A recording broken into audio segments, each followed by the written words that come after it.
Hi there, beautiful souls. Welcome to Elle's Temple. My name is Elle. I am a goddess guide, tarot reader, and holistic healer. And today I am very excited to be bringing you a new reading. We're going to be taking a look at what patterns, habits, restrictions that have been keeping you stuck are being released, or what patterns and habits do you need to release. Now that you can use this for any situation. If you're drawn to this reading, just trust that if you are drawn to a particular pile, there might be some messages there for you on something that might be closing out in your life, or something that, and this can be literally anything. It could be anything from just a habit, like a bad habit, or something that's been maybe some self-sabotaging behaviors. It could be things related. It could be something related to, say a contract or a job or a career situation you've been wanting to move forward that you felt very restricted in. So it could be some kind of restriction that's being moved. It could be some kind of energy blockage. Maybe some of you have had health things, or some kind of just stuck energy. And you're just wondering, why can't I move forward with this? Or, why do I sabotage the situation? Or why is this holding me back? Why can't I find, say, a romantic partner, for example? Like maybe you're just not having much luck with moving forward in relationships, or you might have just gone through some kind of relationship breakdown or break up. So it could be to do with like letting go of an old like some kind of situation, closing out an old job, an old relationship that is ending. You'll know you'll know which pile is for you, and what your situation is that you're in the process of releasing. Now I'm recording this just in the energies of the Capricorn, it's the Cancer full moon. We're in Capricorn season at the moment, but the full moon that's coming up on Monday the 17th, I believe, of January is the Cancer full moon. So it is quite an emotional time. So for some of you, this could be sort of old emotional things that have been sort of keeping you tied, sort of old traumas, things like that you might be releasing out, closing out. Because Cancer can speak of, relationships, the home, sensitivities, the emotional body. It's connected with the moon, so it's all to do with moon cycles, intuition, the feminine, nurturing energy, that kind of thing. So it's a really good time to kind of connect in with that energy. So even though I have filmed it at this time, though, it doesn't mean this is the only time you can do this releasing work, or consciously release this. It's a timeless reading, so whenever you're drawn to this reading, you can certainly apply it. Okay, my lovelies, without further ado, I will introduce the piles. If you already know which pile is yours, the timestamps will be below, and I'll see you in your pile. Otherwise, if you want to hear the crystals and so forth, pile number 1, if you are drawn to the Zoisite crystal, just hold that under the lights. I hope you can see that one lovely green and black crystal there. You will be pile number 1, and your card is your totem animal card is the earthworm. Pile number 2, if you are drawn to the Snowflake Obsidian, hold that under the light there for you. And the eagle totem animal card, you will be pile 2. Pile number 3, if you are drawn to the Chrysoprase crystal, sorry, I don't know why I put a T on the end of that, Chrysoprase crystal, and the elk card, you will be pile 3. And pile 4, if you're drawn to the ruby in Feldspar crystal and the bee oracle card, you'll be pile 4. Now take a moment to connect with your intuition, however you need to do that. Pause the video if you need to. Take a really deep breath, close your eyes if you need, and then once you feel you're connected with your intuition, gradually open your eyes and just see where your gaze falls. Chances are there are messages in that reading for you. Trust your intuition. If for some reason you're drawn to more than one pile, it might be that there's multiple things that are being released out for you, multiple habits, multiple patterns, multiple blockages or restrictions, or things that have been holding you back. There might be little bits from across more than one that you need to kind of pull out the messages from to fit your situation. So just trust your intuition. If you're thinking, I'm definitely drawn to 2 and 3, that's, that means there are messages in both of those. Okay, my lovelies, I will see you in your piles. Hi there, pile 1. If you chose the earthworm card, animal totem card, and the Zoisite crystal, then this will be your reading. Okay, so I'm going to put the earthworm here, top of all tied up, because he is going to be your little totem animal to help you break free from anything that has been keeping you stuck. Okay, so we're going to go into, just to explain the reading, I'm going to go into your oracle cards first, which I've pre-pulled, and then I've got the Wild Unknown tarot deck by Kim Kranz, can't speak today, sorry, by Kim Kranz, that I'm going to be pulling some tarot cards afterwards. So to begin with, we got the Thinking Woman, which came out in reverse, as this is the energy that you are releasing. So that was your first card.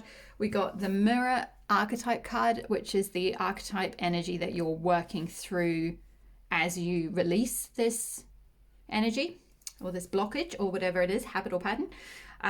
For the Moonology card, we got expect powerful change, new moon eclipse, for the moon energy that's supporting you. For the Goddess card that's supporting you during this time, we got Shi Wang Mu, which is find what is eternal. Oh, sorry, her message is find what is eternal within yourself. She's the goddess of eternity. And from the Lightworkers Oracle, we got hope, love, and acceptance. Love is yours. Recognize your divine worth and choose loving thoughts. So I'm just going to move that up a little bit so you can see. There we go. Okay, so to start with your oracle cards, I'm gonna actually just read straight from the book for the card number 47, the woman, Thinking Woman in reverse. So this card reversed could represent a difficult time for your own personal growth. You may be feeling confused about your personal purpose or disconnected from your heart's true path. Look within and open up to your own inner guidance. Trust your intuition about what you need to learn in order to move on. The Thinking Woman reversed could also indicate a woman who is misleading you or giving you misinformation of some sort. Be aware and set boundaries. Remember, your own spirit is always your best guide. And the affirmation is, I open my mind and heart to my own inner wisdom. I'm thoughtful, focused, and clear. So basically, if you were drawn to this pile, this is sort of the energy check-in of what might be releasing for you. So that gives you an indication if this is the pile for you. If you feel like you have been going through a difficult time with being confused about your purpose, disconnected from your own path, not really trusting your intuition. The channel message I got when I pulled this card, the Thinking Woman, and it came out in reverse, was because the energy of this woman in the upright is someone who is connected. She's wearing all green, which is linked with the heart chakra, and we've also got green here with the mirror here as well. So we've got double sort of heart chakra energy. And because this woman here is kind of she's done her inner work. She's transformed with the butterfly there, symbol of transformation. She's found her aligned path, her heart aligned path. Also, I'm being guided to say the 4 + 7 numerologically reduces to 11, which is alignment, all about alignment. And she's very much in her wisdom and in her intuition. Whereas in reversed, it can speak of the energy I got with someone who is up in their head too much and overthinking. So it's almost like the Thinking Woman, but on steroids, if you like. It's like the Thinking Woman who sort of is driven by her logic or by her head or anxieties or something like that, rather than her heart and her intuition and sort of it's not to say like to reject logic or see that sort of, the mind is bad, or we're not saying that. It's a balance. It's kind of like marrying the two. It's that whole energy of like getting your mind to work for you. Like you're not a slave to your mind. The Thinking Woman in reverse is like you're a slave to your mind and the thoughts and anxieties and whirlpools and things that your mind might be leading you into. Whereas putting it upright is kind of saying like your mind, you've harnessed the power of your mind and got it to work for you. With the mirror here, this archetype that you're working through, it's also got this beautiful light, bright green energy here that's very sparkling. And I feel like this is like you going through a kind of a and we've got to expect powerful change here. So I feel like with new moon eclipse. So I feel like what's happening for you is you're at the moment it's like your head rules your heart, and what's going to happen is that's going to eclipse out and shift to be to so that your heart is going to rule your head, or you're going to have more of a balance with being able to tune into your heart, being able to tune into your intuition, being able to like look into like the mirror of your heart chakra or your heart. When I say chakra, for those of you who don't know what it is, that there's 7 main energy centers in the body. The heart chakra that are known as chakras. The heart chakra is the 4th chakra, Anahata chakra, and it's symbolized by the color green, which is interesting because we got a green crystal for you as well, the Zoisite, which is also a lot to do with like personal growth, personal empowerment, from a heart-centered place. So there's this kind of need also with the moon here as well. It's like revealing illusions that your mind might have been telling you, and looking in the mirror and looking at yourself really clearly. So there might be some we've got 2 full moons here with expect powerful change, new moon eclipse, and then a moon here. So something to do with the moons could be significant for you. Perhaps working with this full moon in Cancer could be quite significant for you to help connect with. Cancer is a very nurturing, very emotionally centered sign. So that could be a powerful time to go through this kind of change and start checking in with yourself, to start trying to become a little bit more conscious of your heart, or what come into your sort of inner wisdom. If you've been feeling disconnected from your heart's true path, as the book spoke of, it's about really starting to open up to that and trusting your intuition, opening up to your heart's guidance. And also with the goddess of eternity here, find what is eternal within yourself. That's speaking of this sense of like, if you felt disconnected from your path, or your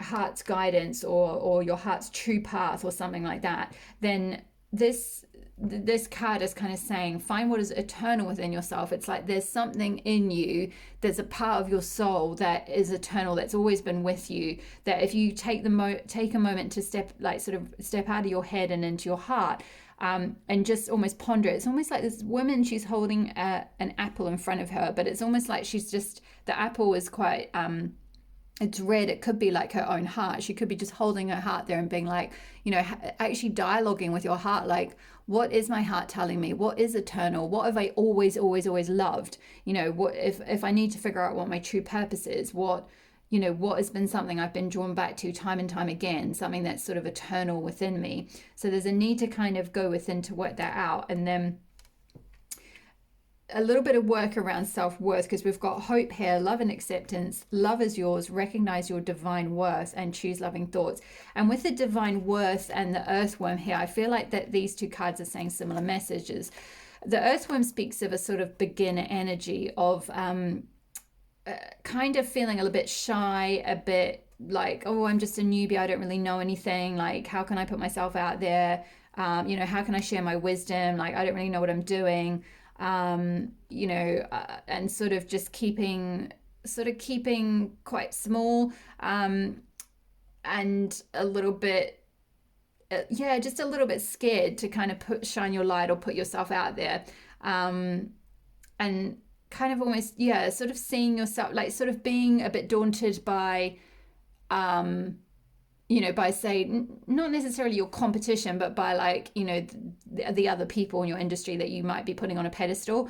But it's with hope here, it's sort of saying, recognize your, well, it's not sort of saying, it is saying, recognize your divine worth. It's literally saying, recognize your divine worth. You are worth this. You're worth finding your true path. What you are worth looking at yourself clearly in the mirror, looking at what is eternal within you, looking at your own heart, drawing on your own intuition, your own wisdom, to see what it is that you really want to do, and then like honoring that and moving forward that and trusting, like sort of saying, yeah, I'm worthy of that, like not kind of leaving it to, it's almost like there's a sense of I think deep down you really know what your purpose is, even though you might have felt disconnected from it with the thinking woman in reverse there. but it's less not knowing what it is and more trusting what it is, and trusting you can take those beginner steps to move forward with what it is and share your wisdom and be worthy to kind of like to follow your true heart's path, be worthy of having that emotional satisfaction and that fulfillment. Yeah, I'm going to move on. There might be some more channeled messages that come through, but I'm going to move on to the tarot portion now and just weave in some extra messages from the tarot, and then if more things come through from the oracle to interact with the tarot cards. That was a bit of a fail. That's interesting. I said that was a bit of a foul. I feel like that's kind of, I don't normally say that if I blunder on a shuffle, but I feel like that's kind of, and I'm feeling a bit embarrassed now, and I feel myself blushing. I feel like that's your energy, pile one. You're in this earthworm energy of like, there is something you want to start, and I think you do know what it is with a thinking woman. You've thought about it a lot, but it's like now you've got to just trust in yourself.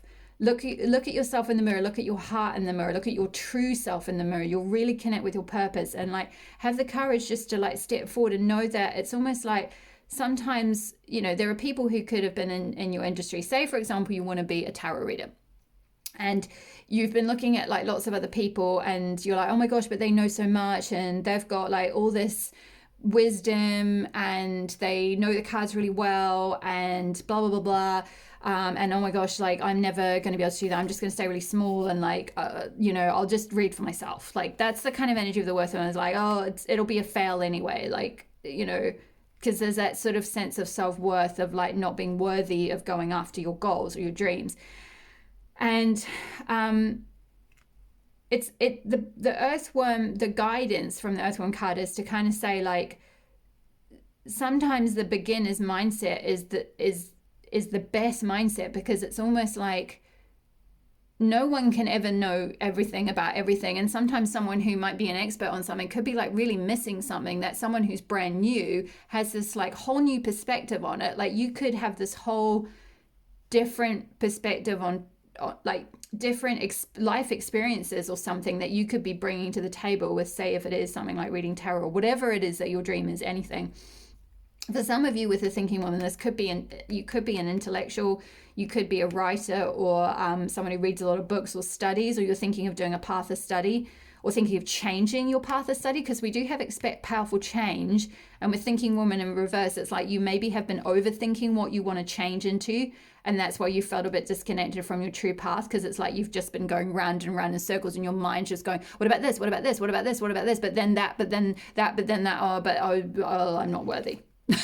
And that's where it kind of ends in. And it's like that's going to start, that's one of the patterns that has been keeping you held back from like really beginning and just going for it. So let's just have a look at the tarot before it was interesting that spirit got me to bring that message in that way. So what patterns are going on for here we go.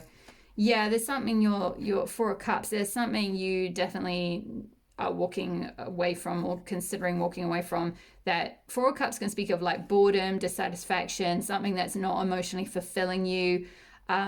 You've maybe, it's like I'm getting this energy of like you've wrung everything out of that path or that job or that relationship or that thing, whatever this thing is that you're looking at potentially changing. You've wrung all you can out of that situation. Like the cups are empty now, and now it's like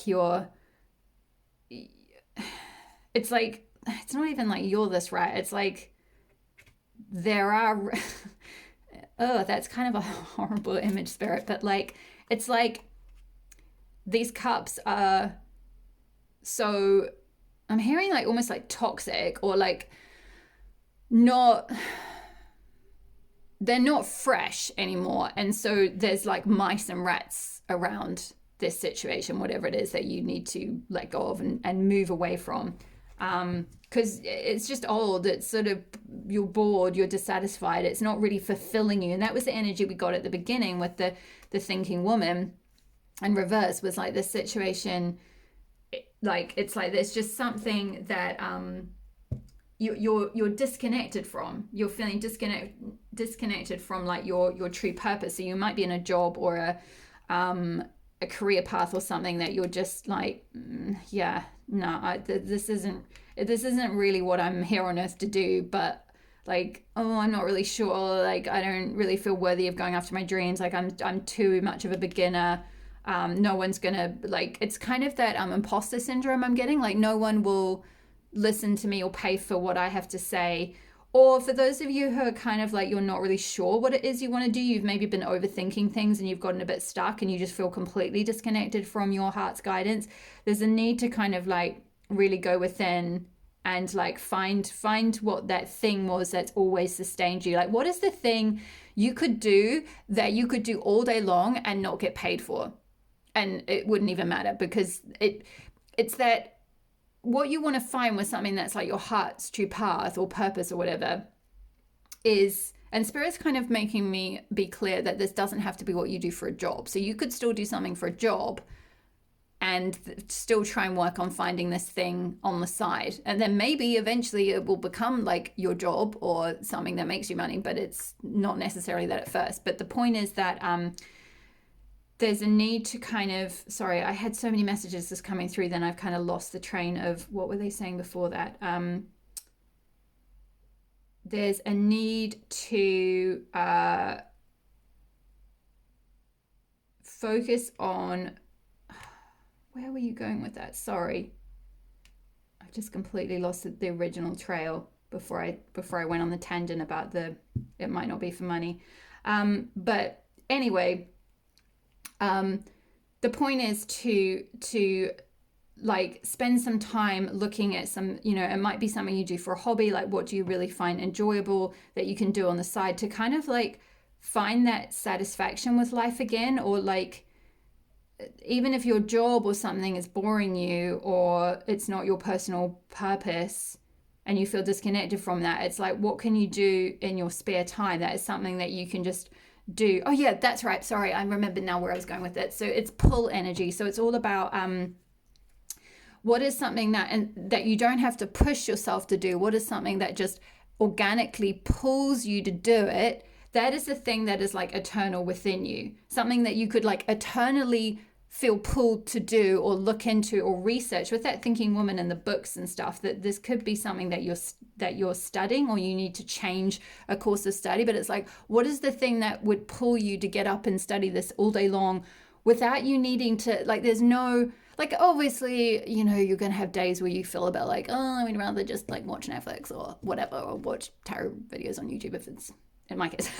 But or stay in bed really long or whatever. Like, obviously you're going to still have some days where you might feel a bit blah.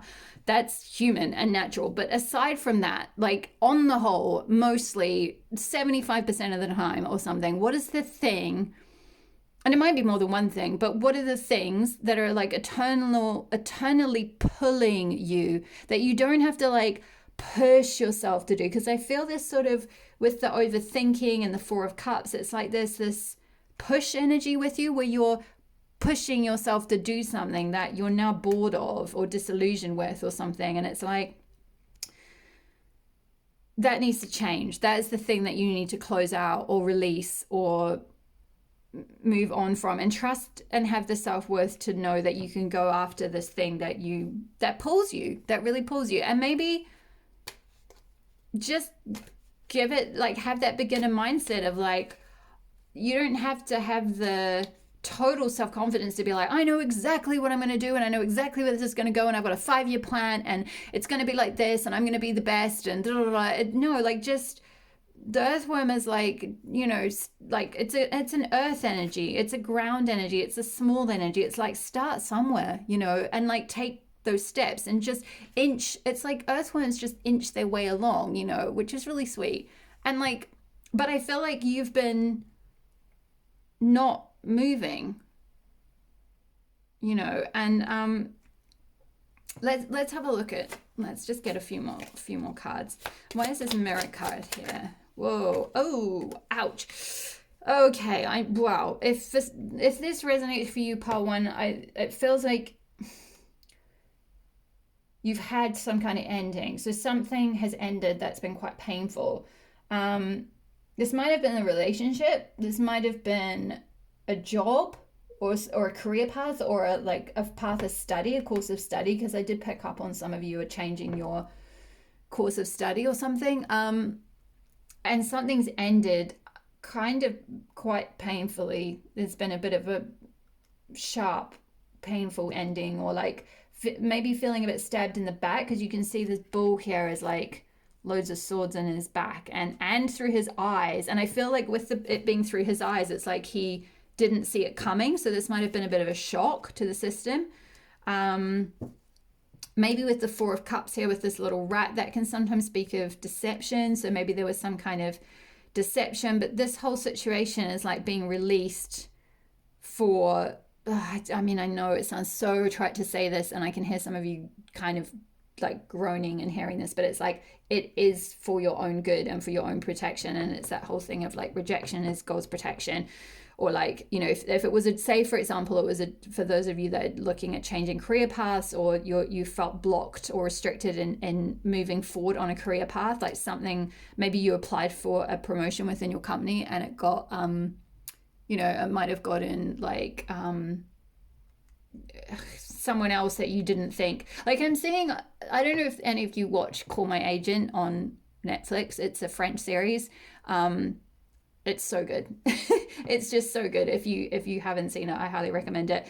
And I'm just getting the energy of oh my gosh, I can't remember his name, but he's one of the assistants, and he goes for the promotion to be an agent, and then Camille, I don't want to give the story away if you are going to watch this, but basically one of the other assistants gets given the job without, she didn't even actually apply for the job. Like he went like hardcore trying to apply, like putting all his energy into applying for this agent job. Like he really wanted it, and he studied and he practiced and did practice interviews and all this kind of stuff. And then the big boss just like didn't oversaw his application, and then just like gave it to someone who wasn't even interested really in applying for that job. And he was absolutely gutted. And that's the kind of energy that I'm getting from this Ten of Swords. Is it's less to do with like, say, a relationship thing. It might be for some of you, but I think it's more to do with like something you tried for that you thought you wanted that ended or you didn't get. But for those of you who have seen the whole 4 seasons of Call My Agent, I think it's the last season, Hervé, that's the name of the assistant, sorry. Hervé, he becomes, I don't really want to give it away in case you're going to watch it, but like something so much better comes along for him. Like he just, like he changes career path completely. And I'm getting that vibe for you, Pile 1, if I'm honest, is that there's going to be some kind of change, because with the earthworm, that beginner energy, with the like finding what is a turner within yourself, with the whole thinking woman in reverse talking about like feeling disconnected from your heart's true path, it's like whatever this ending was, it's like forcing you to look in the mirror and be like, okay, what maybe like that was obviously just not meant for me. And I mean, you might not be at that point yet, to be fair. You might just still be kind of grieving it, which is understandable. I got very mad at this other assistant that did get given the job, even though it wasn't her fault either. Like she wasn't trying to compete with him at all. But so you might be feeling stabbed in the back right now by like maybe a colleague or someone else who got this promotion, or you know, whatever it might be. Maybe you didn't, maybe you applied for a like some kind of university course or something like that, and you didn't get in, and there's just this energy of like endings and despair and disappointment.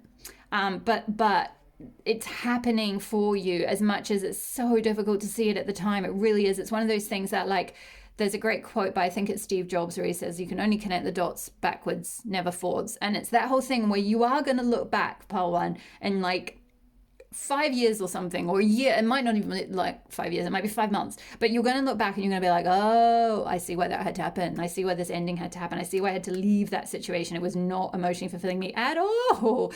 It'll be like almost laughable to you. The change will be so powerful in terms of like being able to then look in the mirror, find what is actually your true passion, connect with your true purpose again, connect with your true intuition, trust it, move forward, know that you're worthy of going after what you actually really want to do. Let's see if there's any other messages from tarot for pile number 1. Woo! Yeah, 5 of Wands. Yeah, in a conflict, different options, different directions, not being quite sure what path to take. It's almost like there's lots of you can see like lots of sort of planks of wood facing different directions, and it's like nothing is, it's like, I've tried this, and I'm getting this energy of someone who's like, well, I've tried that and that didn't work, and I tried that and that didn't work, and I tried that and that didn't work, and like, what am I meant to do, and like, what is my true purpose? And it's like nothing's working. But like there's going to be some powerful change with that one, with this energy of like feeling disconnected. There's definitely a disconnection sense with this 5 of Wands, and I feel like the chaos that this 10 of Swords ending is going to throw you into, or has thrown you into, I feel like you've kind of already gone through this, to be honest. But the chaos that this 5 of Wands is throwing you into is kind of that necessary inner workings that you need to do of like looking in the mirror and like starting to like really question things and be less kind of controlled by your mind and what logic is dictating you. Not to discount that completely, but just try to go within and trust your intuition, because your intuition is that part of you that has a like higher view or a higher insight onto like how much better another situation could be for you. It allows you to like let go of things a little bit faster and move on if you can really trust your intuition. You can trust that like, okay, well, that wasn't meant for me, there's something better around the corner. And like, it's not to say like don't have any emotions about anything, like, oh, something that you were really invested in ended painfully. Like, yes, there is going to be a necessary process of grieving, but like then being able to recenter, like look in the mirror, be like, okay, why did this happen? How did this happen for me, not to me?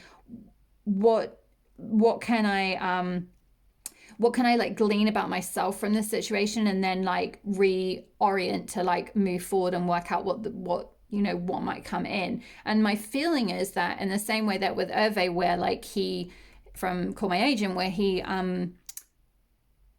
like just completely without giving it away, like he just landed in this like incredible new career path that was like so much better than being an agent. And I'm also getting that scene from like for those of you that might be with the Hervé thing is a good example for those of you who are in a professional situation that might be changing, or that might have been difficult or ended recently, that's actually been holding you back from your true purpose and true path and finding what emotionally fulfills you. For those of you where this might have been a relationship situation, I'm getting, if you've seen Legally Blonde and that whole thing of Elle, where she gets into law school and she goes up to I can't remember his name, I haven't seen Legally Blonde in ages, but the ex-boyfriend who dumped her, and then she's like, oh, remember that time when we were in the Hamptons or something in that hot tub and it was like super hot and super amazing? He's like, yeah, because he's with his new girlfriend, and she's like, well, this is like so much better than that. And it's that energy. That's what's going to happen for you, Pile 1. Like when you fully let go of all of this and go work through the inner chaos and conflict that this has caused you, like you're going to move on to, you're going to have that Elle moment of like looking back, being able to tell that person like, and I feel like actually that, even though I just said that's for a relationship thing, it might actually be also like a professional thing as well, where like maybe this 10 of Swords is, maybe it was a relationship ending, but there was something about that connection that kind of did keep you a bit stuck. And as a result, like with the case of Legally Blonde, she's like, I'm going to go to law school. Oh, it's Hunter. That's his name. I'm going to go to law school to be like Hunter and Hervé. Interesting. They both start with H. Anyway, maybe your name starts with H. But like, I'm going to go to law school initially to kind of like prove something to him. But in the end, she's like, she's just amazing, and she becomes this lawyer and whatever. Sorry if I've just totally plot spoiled the film if you've never seen it, but that, you know, that's the energy of like the powerful change that's going to happen for you, and the divine worth you're going to come into of like, you're going to be able to say to that person or that situation or that job or that promotion you missed or that ending, whatever it was, like this new thing that you then find and figure out is like, it's so much better than that. So love that journey for you, pile one. So what, hold on, let's see, what is coming in after releasing this, all this stuff, all these endings for pile number one? What is coming in? What is this? Find what is eternal. Ooh, Three of Swords. Letting go of heartbreak. So this is part of, I'm going to put this up here because I feel like this is still part of the what's being changed. So yeah, this might well have been a relationship, and so there's some healing that might need to happen with I'm hearing like a third party situation. So maybe the stabbing in the back was like maybe someone in a relationship thing, like being deceptive or like ending something that you didn't expect because there was a third party involved, or like just something that there's some kind of emotional devastation here. But with that hope, love, and acceptance, saying like, love is yours, recognize your divine worth, and choose loving thoughts, and expect powerful change at new moon eclipse. This whole energy, 10 swords and 3 of swords and so forth, and in a conflict is going to be, is in the process of being released, and is in the process of being like transmuted, so that you can find your true love, and so that you can know your divine worth and find hope again, and like, you know, just begin again. Let me just get a little bit more what's coming in for pile one. Yeah, healing. Four of Swords, healing and protection. Again, I'm being reminded of what I was saying before about like rejection as God goddess protection. So it's like, and you're this little lamb, and also the little lamb's got this yellow energy in the middle of its forehead, which it's like sun that's happening in the space of its third eye, and the third eye is all about intuition, and the sun is related to the solar plexus. So it's like shining. Maybe some of you do want to be some kind of like psychic or tarot reader, or someone who uses their clairvoyance or intuitive abilities, and that's something you've not really, with the earthworm and the thinking woman in reverse, you've not really given enough credence to, or not really felt worthy of going after. But like with this like Four of Swords being like rest and healing, it's like during this period of like, you know, after going through all that pain and releasing, you know, you're going to be restored, you're going to be like healed, your third eye is going to open more, you're going to see why this happened, you're going to see what happened for you, you're going to see how it was actually protecting you from something worse. And this little lamb looks really happy, you know, it's like a born again kind of energy.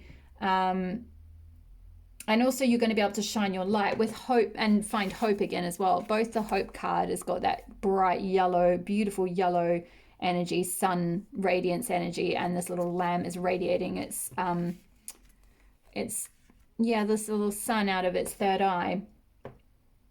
It's like you're really going to be shining your light. You're going to find, for those of you where this is about not being able to find your true purpose, you're going to be able to find that in this process of healing from whatever this thing was that has closed out. What else is coming in? Yes, love to see this. The Chariot, moving forward, powerful change. We spoke of powerful change here with the Moon card, and the Chariot speaks of movement. Of we've got the horse here, which is all about movement, transport. I do feel like you're changing or moving. You might be moving homes, moving jobs, moving countries, something like that. Can speak of literal movement.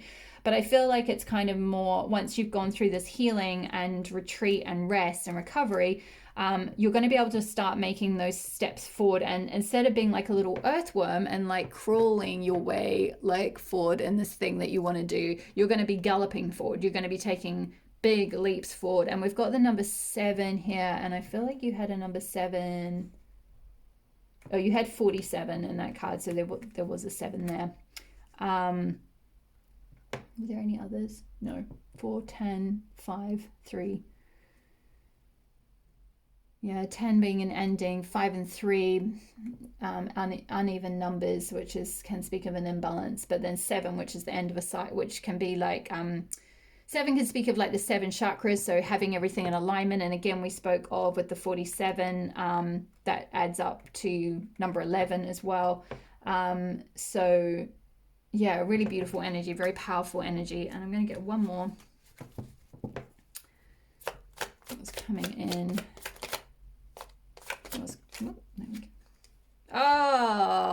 What did I say? What did I say about Elle and Hervé going, Elle Woods and Hervé going back to that person and being like, this is so much better than that.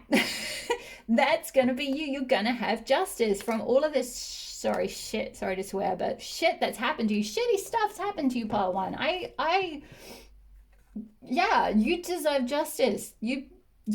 Like, geez, no one wants this. No one wants to see 10 of Swords and 3 of Swords. And if you're still listening to this reading, like, props for still being here, because, you know, this might be quite triggering if you're literally in the middle of this right now. I hope this is in the past and you're more in this stage now of 5 of Wands trying to work through that inner conflict, or actually even in this four of Swords of healing and recovering from all of that. It's interesting, we've got 2 Fours there as well, 4 of Cups and then 4 of Swords. So you're healing from whatever that crappy situation was that you need to leave, something that was just kind of dead and not serving you anymore and not giving you any emotional fulfillment and not giving you any justice, like something that wasn't reciprocal or where your efforts weren't reciprocated, which could be why you feel really like disconnected right now.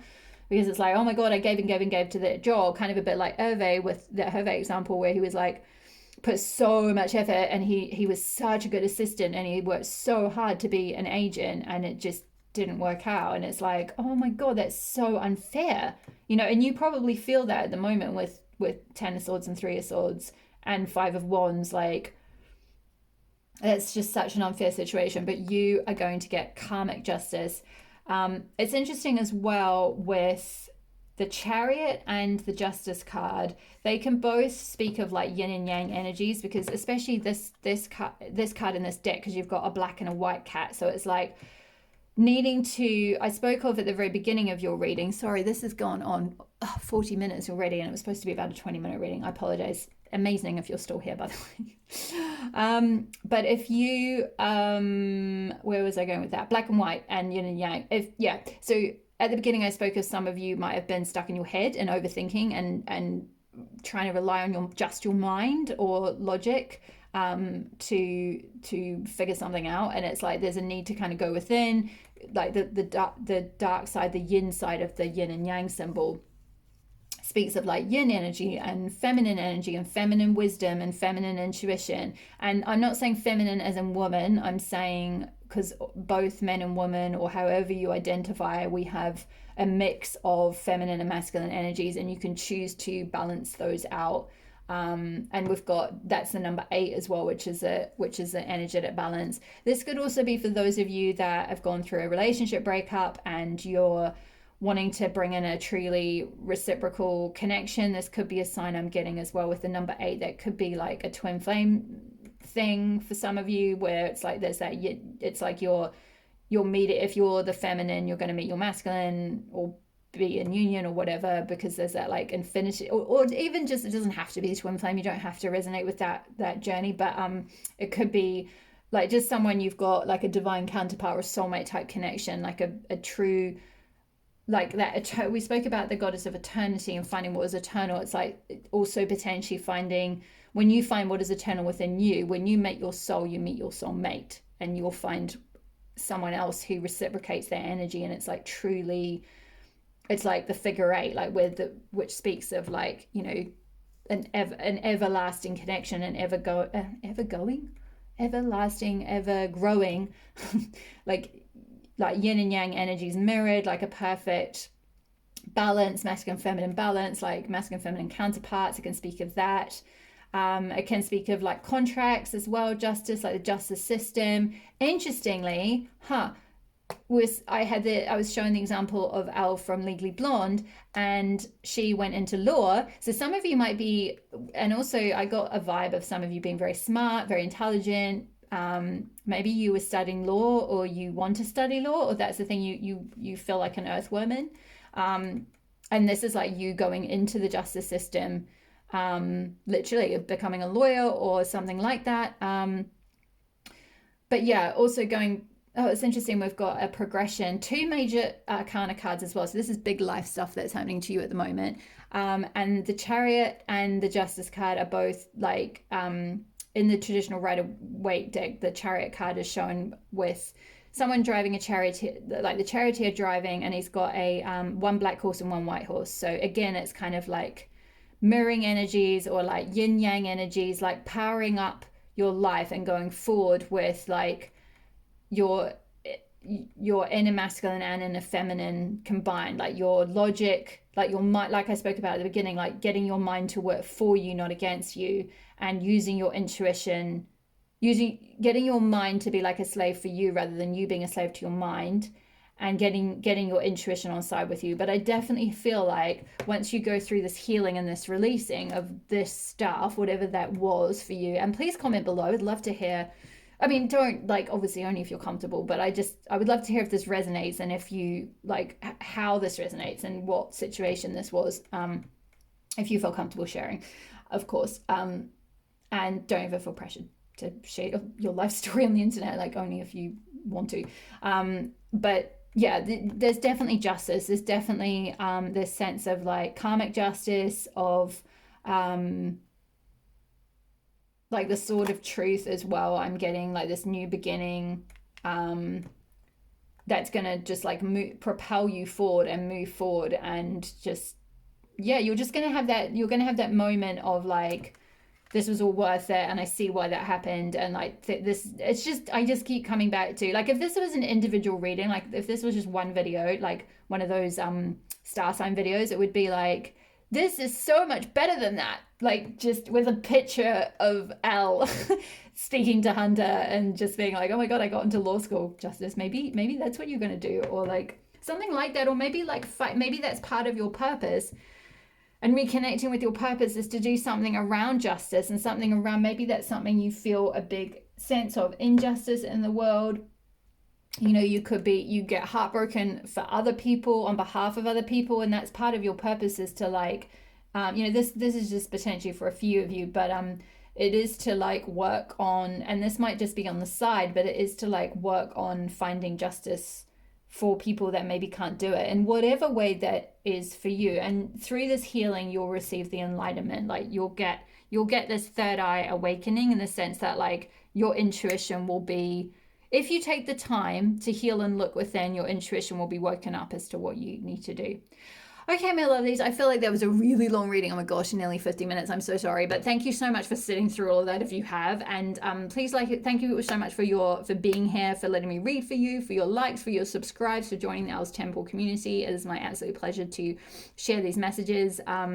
I was going to say, yes, I do believe I've got a couple of spots left towards the end of January. For those of you who, if you feel that my style resonates with you and you want to get a private reading, I do have a couple of spots left. Check out the details below, my website. And booking pages there. Otherwise, if it resonated, please leave a message below, and I will see you in the next reading. Thank you so much for being here. All my love. Bye. Hi there, pal 2. If you chose the Eagle Totem Animal and the Snowflake Obsidian, this is going to be your reading. So I'm going to start with your Oracle cards, and then move on to some tarot to get some more messages at the end for more specific storyline. But to begin with, whoops, that is going in the wrong order. Here we go. We've got card number 39 from the Energy Oracle deck, 5th Chakra Archangel Gabriel, but that came out in reverse. This is the energy that you're releasing, or the pattern that you're releasing. The archetype you're working through is the Tear. Move those up so you can see them. The end of a tough cycle approaches for full moon and Capricorn is the Moonology card for how you're sort of rough timings for when you're working through this. We've got the Goddess Danu card from the Goddess Inspiration Oracle. Use your knowledge to prosper. You have the tools, Goddess of Knowledge. And from the Keepers of the Light deck, we've got Kali Ma, Facing Fear. Major spiritual changes are unfolding. This is your chance to soar. Yes. Yes, Queen. Lovely. I think you can see all those. Great. So, let's have a look. So to begin with, I'm going to just start by reading the energy of 5th chakra in reverse, because this is the sort of energy check-in, so you'll know this is definitely your pile in terms of what the energy is that you're working through releasing already. So this card reversed often indicates significant blocks in the throat center. Something in your history may have caused you to shut down, but it's important now to break through that unhealthy pattern. Or you may currently be in a situation where the free sharing of your ideas, opinions, or feelings is being thwarted. In addition to the fear of self-expression, this card reverse could indicate physical throat problems, as all the chakra cards reverse may signal difficulties in the area of the body. The physical trouble may be connected to the blocked energy in that chakra, so it's all the more important to work on clearing the energy in the center involved. To clear the throat chakra, call upon Gabriel and meditate on his power, blasting through any blocks. See your throat chakra spinning in a beautiful blue light. Muster up the courage to speak your truth to yourself and to those around you. It's time to let go of any old fear of confrontation and stand up for yourself from now on.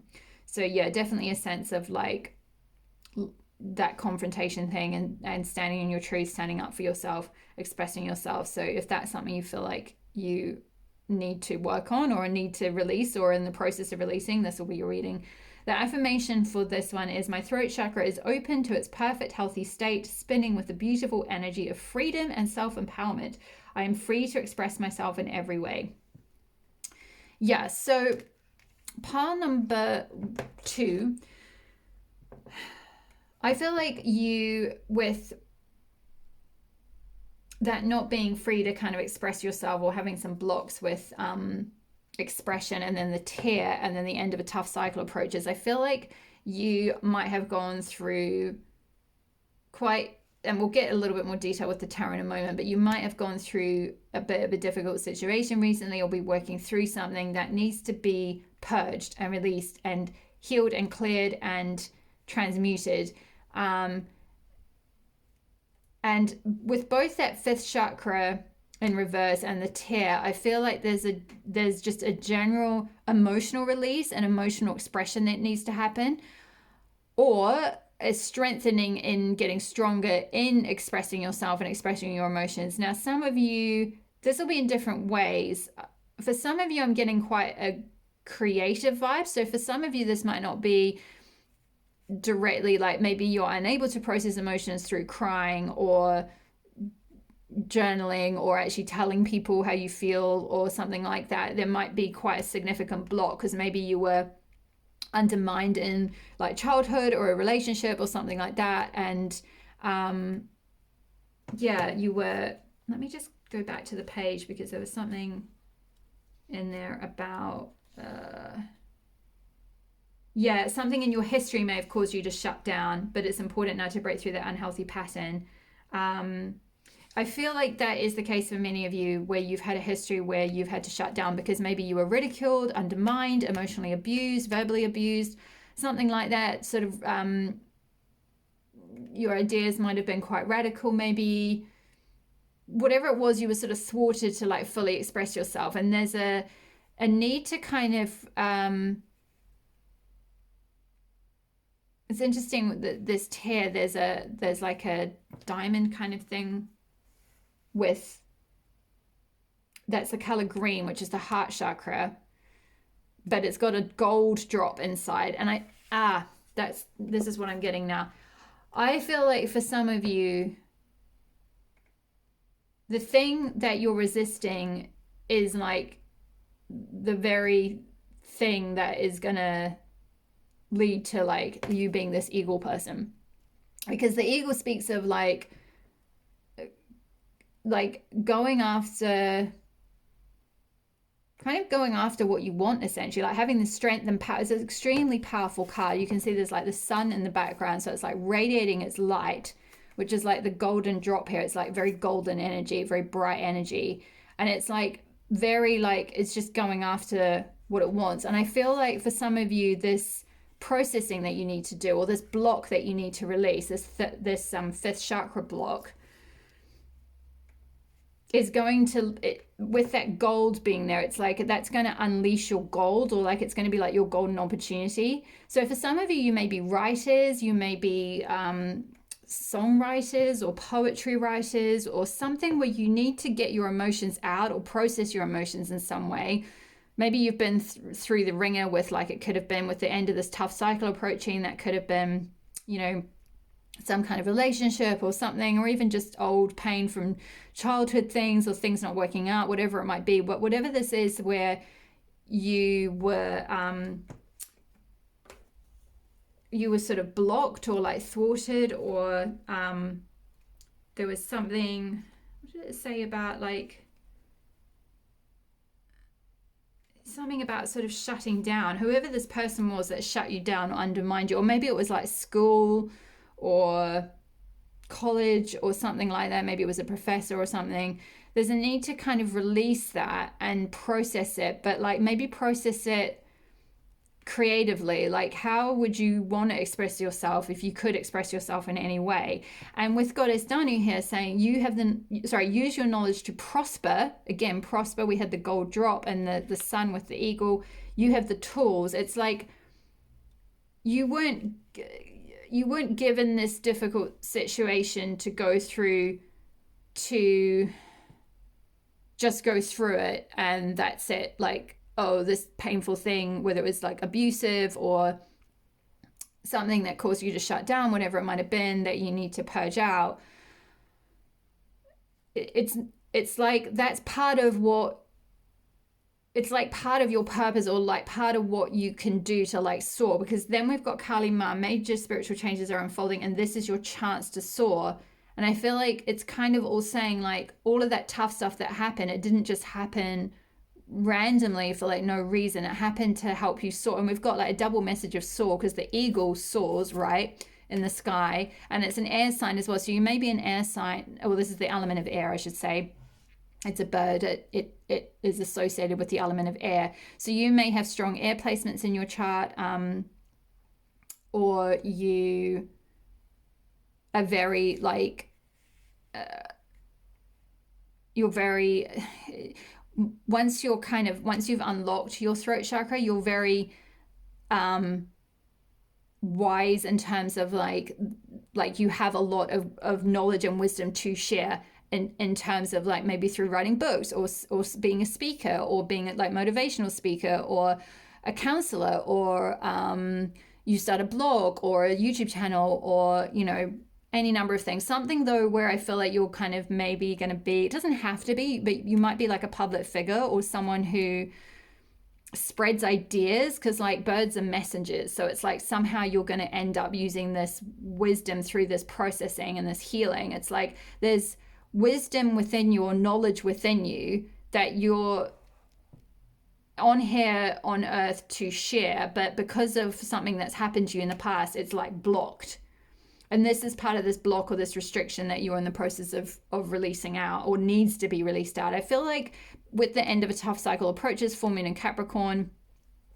We're in Capricorn season at the moment, but the full moon in Capricorn would happen in, I think it happens in its opposite sign. So I'm not an astrologist, so I don't know this for sure, but I think it might be in Cancer season, which is in July, I think.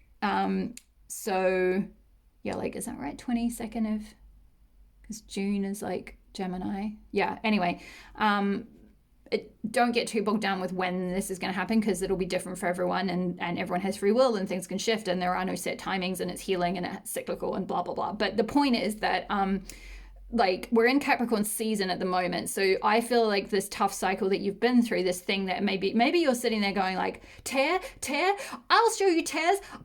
I could have cried a river. Like I'm getting that song, the Justin Timberlake. It's old now. I realize I'm completely giving away my age. Okay, like, he was cool when I was young. Okay, so just, yeah. Justin Timberlake song. Anyone out there who's like followed like Backstreet Boys and NSYNC, shout out to my homies in their 30s. Anyway, totally giving away my age. Justin Timberlake song, the Cry Me a River, which I know wasn't originally Justin Timberlake, it was someone else before him, but he did a cover of Cry Me a River. And I feel like for those of you who've pulled this pile, I feel like you're kind of already going, I've already cried a river, or like either I'm getting two different strands. Some of you have already cried a river, in which case you've kind of done a lot of your work and the end of this cycle is approaching, possibly now in Capricorn season if you're watching this at the time that it's uploaded. For others of you, it might be that this cycle might literally happen around full moon in Capricorn time, so I in Cancer season. And actually right now the full moon that's coming up is full moon in Cancer, which is all about like emotions and emotional like sensitivity and emotional connection and being able to express your emotions and being able to like nurture your emotions and share your emotions and all of that. And so this, if you are watching this at the time of upload, and it doesn't have to be, like it could be whenever, the message is still going to apply. So don't be like, oh, I have to wait until like the next year till when the next full moon in Cancer is. No, you can do this whenever, but it would be particularly potent and auspicious for you to do this in the full moon in Cancer, to go through this process of purging and releasing and transmuting and finding the wisdom in your tears or in your emotions or in this throat chakra stuff that wants to come out. Like what in this stuff that you're releasing, what's the golden drop of wisdom? Like what's the golden thread you can pull out of this painful situation? Because there's like this golden drop, there's like heartfelt tears that are being shed. It's interesting as well, there's a blue eye here with the tear. The color of the eye is blue, and we're talking about the throat chakra, which is blue. And Kali, there's a lot of like blue, there's a lot of blue energy around Kali. So I feel like this chance to soar is like, you've got the wisdom and the knowledge. It's just a matter of like, and you've possibly already, this tough cycle you've been in is already closing out for you. And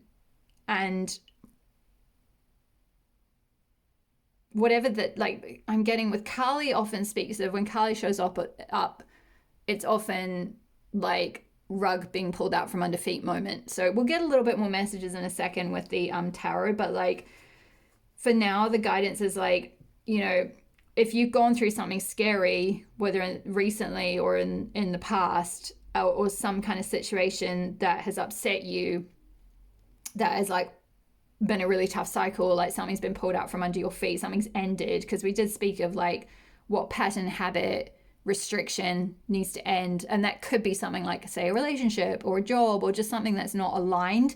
Because Kali, her energy, and I will leave the link to, I wrote a blog post about Kali about 3-4 months ago now, so I will leave the link to that under your pile 2, because you might want to read up about her if you feel quite drawn to her energy, and also because you can call on her in this process of purging and releasing and going through this tough cycle, because she's very much that energy of like the tough mother who like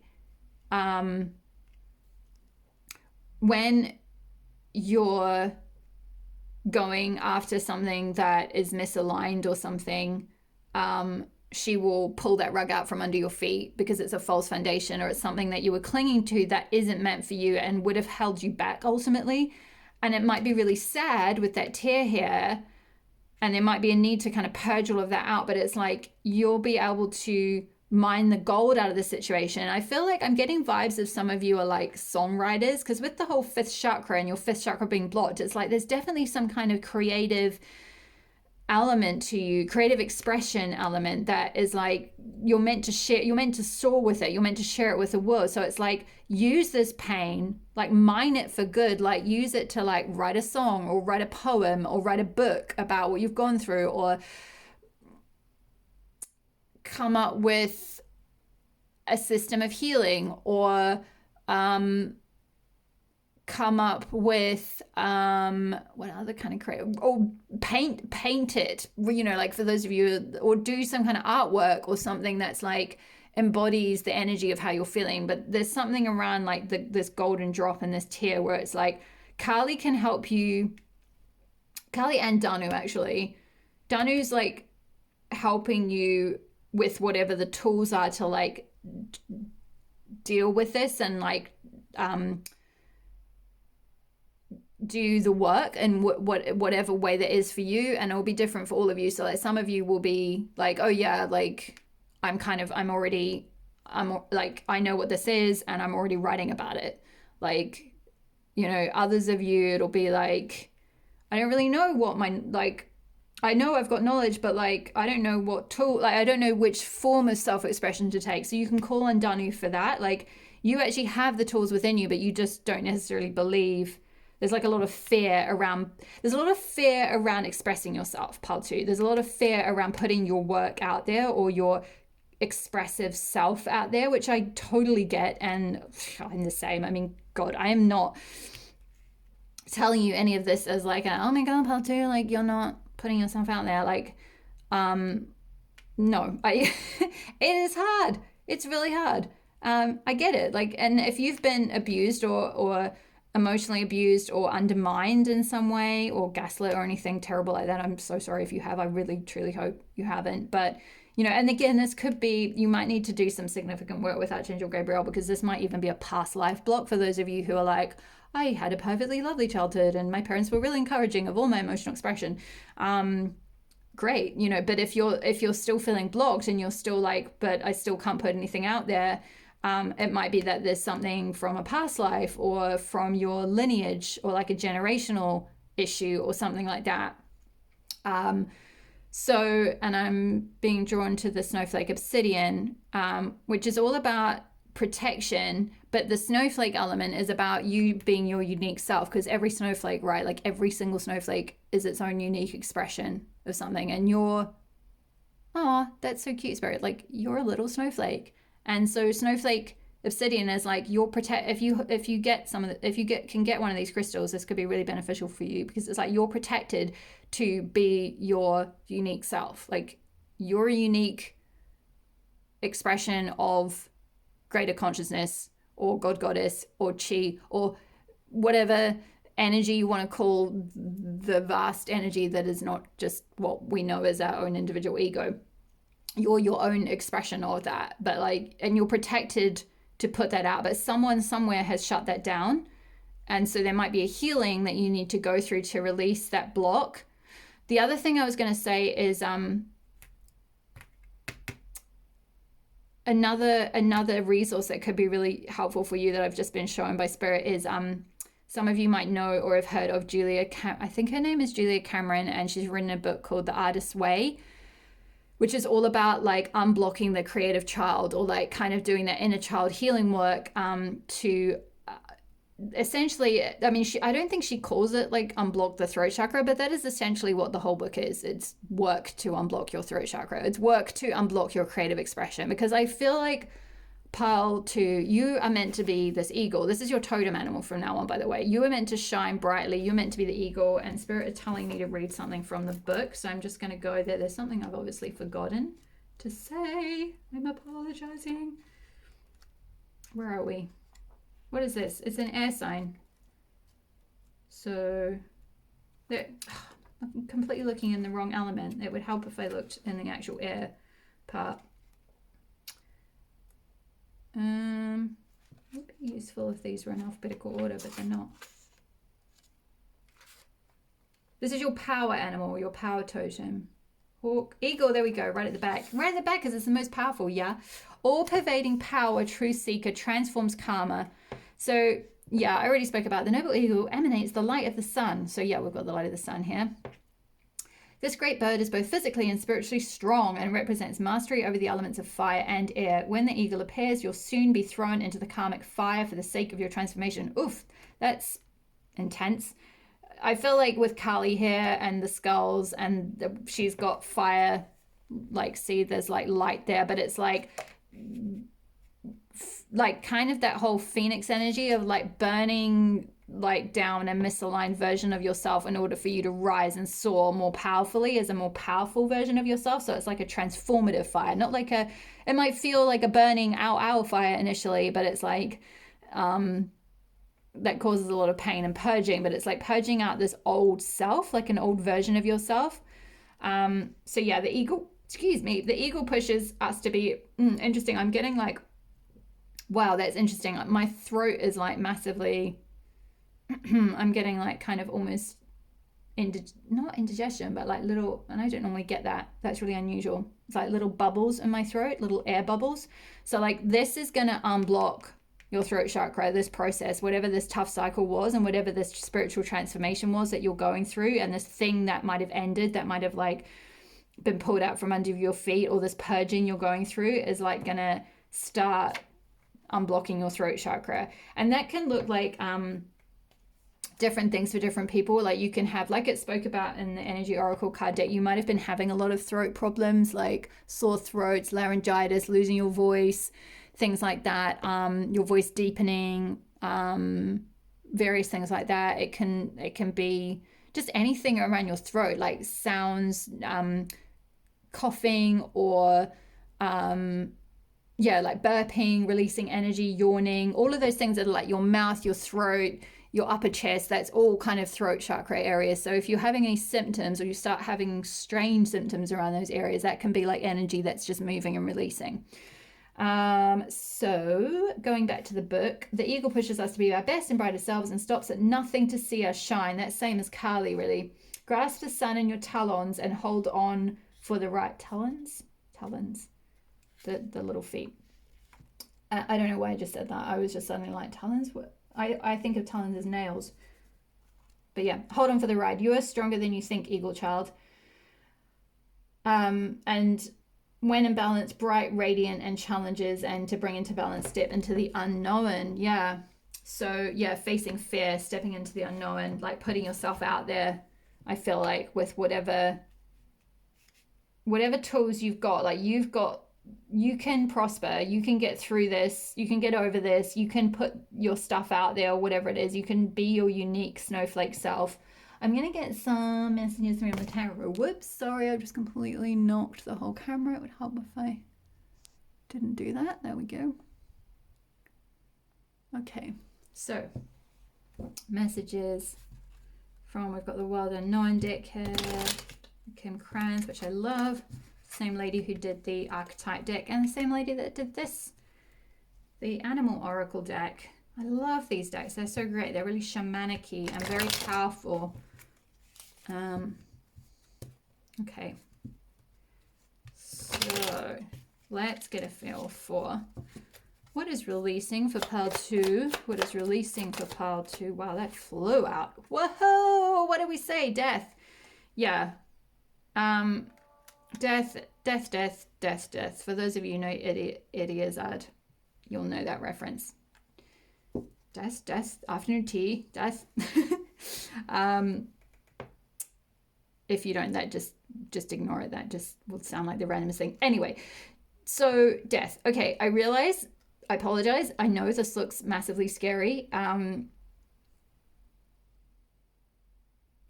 her just kind of, yeah, just massively scary and horrible. And we've got the skulls on this Kali thing, but like this situation is like, it's an ego death. It's not death, it's not literal death. The death card in tarot is never literal death. People think it is, and that's why a lot of people are scared to get their tarot cards read, because they're like, what if I get the death card? And it's like, it doesn't mean that. It literally doesn't mean that at all.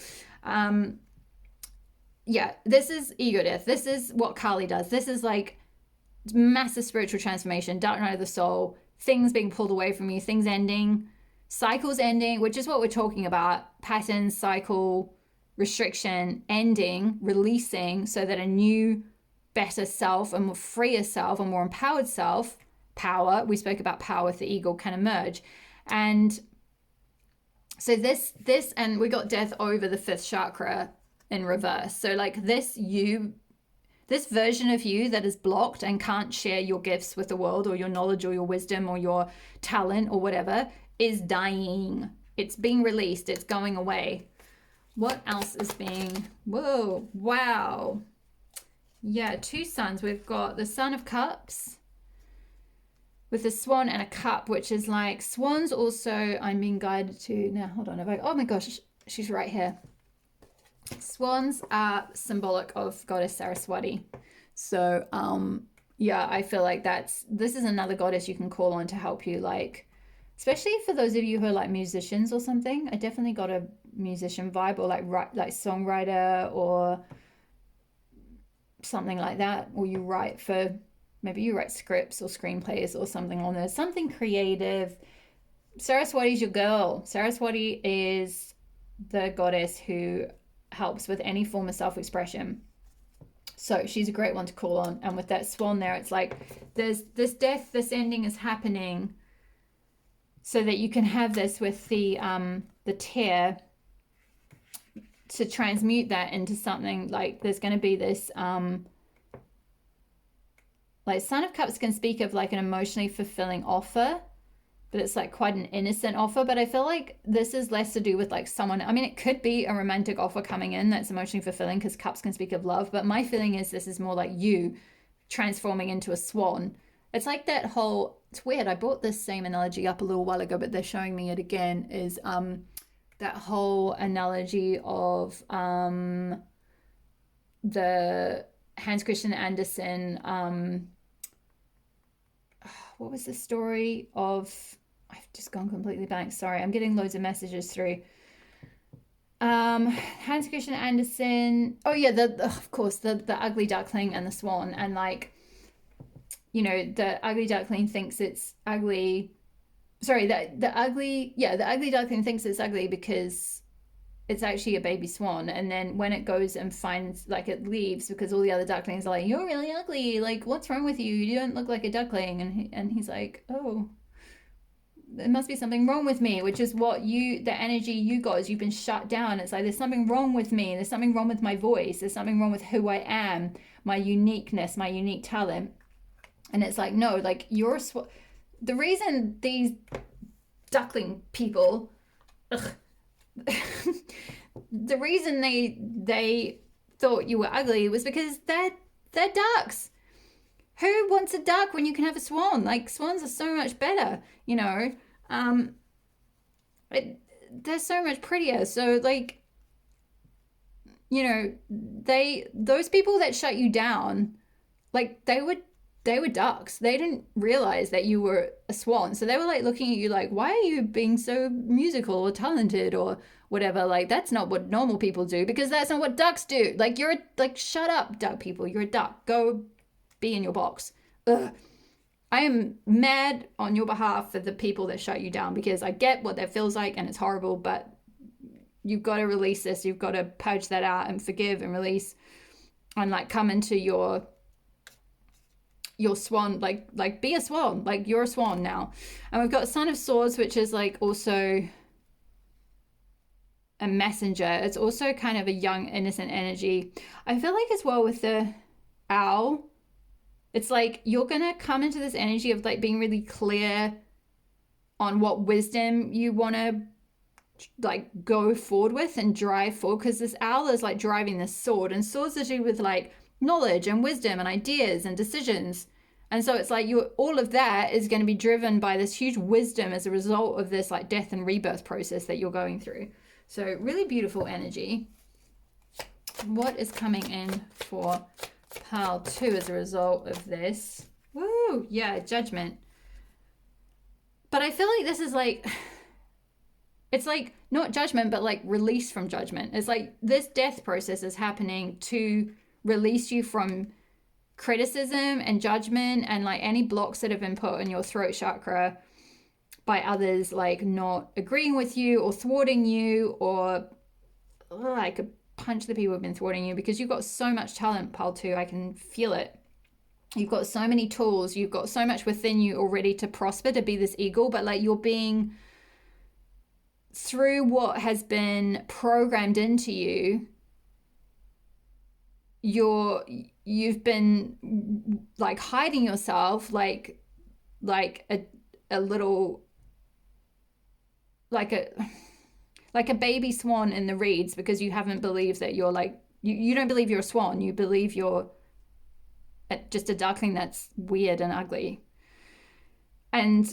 But those people that said you were weird and ugly, or like, why are you expressing yourself the way you're expressing yourself, or what is this song, or what is that poem, or what is that stuff that, and this could be like, it might not even be parents, by the way, that blocked your throat chakra. It might have been a teacher, like an undone in an unintentionally malicious way, but just because, like I said, they were ducks.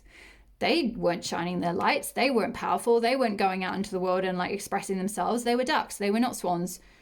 They weren't ruled by goddess Saraswati. They were just like doing what they needed to do to be a duck, like get bread and swim in the water at the park. And that's as far as they went. But you're meant to be this like beautiful swan or this massive eagle, whatever bird you want to identify with. But the point is, you're not a duck, and you're coming out of this the judgment and criticism and restriction of all the ducks, and you're this bird. Look at this. Look at the energy of like the eagle soaring, this dove, I think, soaring, and then Kali Ma saying, this is your chance to soar. Hello, soar, soar, soar, soar.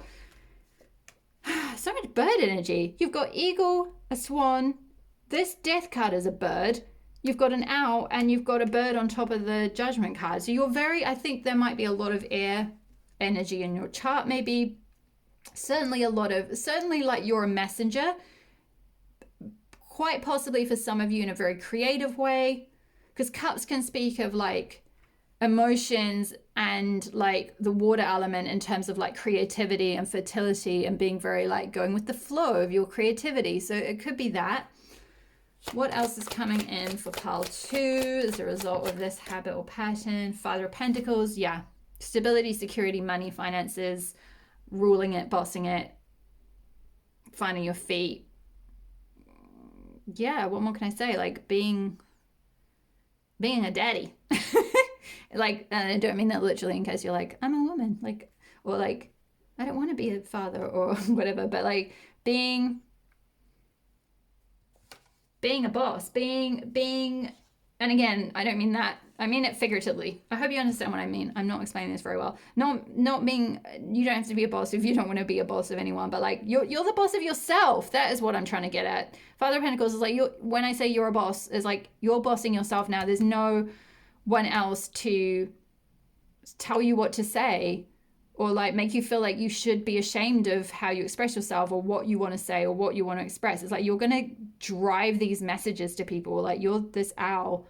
I'm getting like Harry Potter vibes from this owl for some reason. I don't really know all the Harry Potter stories very well, so I don't remember what the owls are. But for those of you that resonate with the story, there might be something around like, didn't Harry get, like, he got messages when he was back at the Dursleys from the owl or something? They have their own owls. Sorry, I haven't read it for a really long time and I don't really remember. But for those of you that resonate with the Harry Potter thing, or like you love it, maybe there's something in that message of like, you'll understand this card more by like thinking of it as like the messages are going to come like, okay, I'm not explaining this very well. The messages that you need from like your inner self or your higher self or your spirit team are going to come to you in the same way that like Harry Potter got messages from Hogwarts, I think, through the owls when he was stuck at the Dursleys. There. I hope that makes sense for someone. Some of you might be going, it wasn't an owl, it was something else. But like, I'm sorry, I don't really know the story super well. Anyway, moving on. Son of Pentacles as well. Yeah. Gradually taking those steps to move forward with these messages. It's quite, this is all quite like beginner energy. Like, you know, the sun is like the prince energy. So Prince of Cups, Prince of Swords, Prince of Pentacles.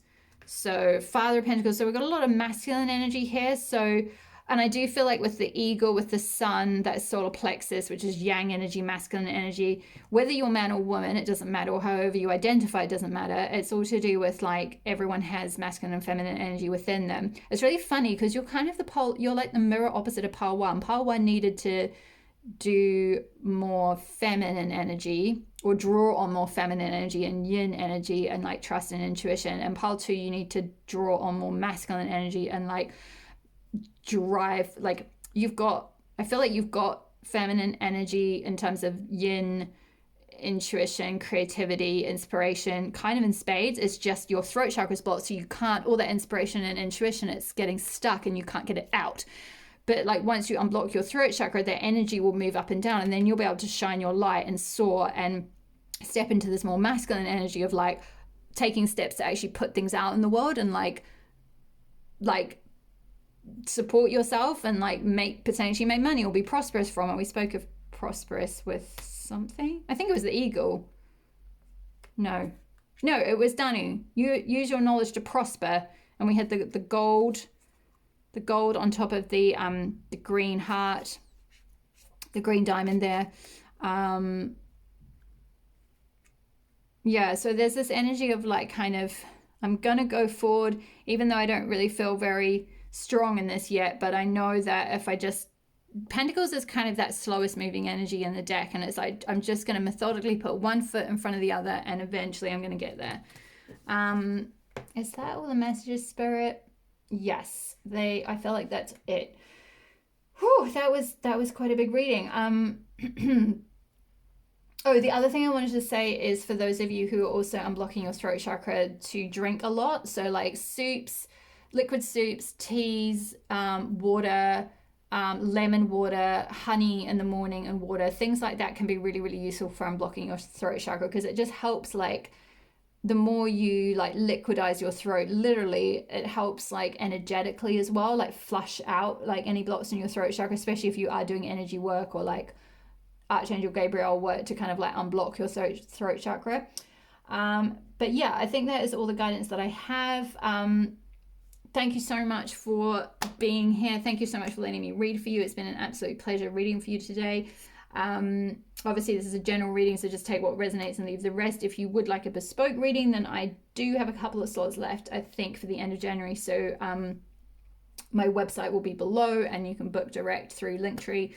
Otherwise, leave me a message if this resonated. I would love to hear from you. Please. Oh, hiccups. Sorry, that's another thing which I'm getting now, which is also weird. But hiccups are another thing that can happen with throat chakra unblocking. So like as your throat chakra unblocks, just keep an eye out for those weird like air bubble things and hiccups and croaky throats and stuff like that. That kind of stuff might start happening. But like, yeah, definitely. Oh, and remember the Artist's Way book. That might be quite helpful. If I remember, I'll try and put the link below. Anyway, my loves, thank you so much for being here. Thank you for watching, for your likes and subscribes. All the best with your journey, and I will see you in the next video. Bye-bye. Hi there, pile number 3. If you chose this elk card and the Chrysoprase crystal, then this will be your reading. So I'm going to start off with the oracle cards that I've picked for you, and then we'll go into, I'll be doing some live shuffling and pulling some cards from the tarot. So the card that you got for the energy that you're releasing is 4th chakra, Archangel Raphael in reverse. Move the little elky up. We got Freya phases and cycles. There is a beginning within every ending. Illusions are revealed and released. We got the threshold as the archetype that you are working through. We got you're very close to achieving your goal, gibbous moon. Can you see? Okay, no, let me move that up. Do you know what? Actually, I'm going to put that out because these two cards came out and they've got very similar coloring, which I'm a Taurus sun, so aesthetically I love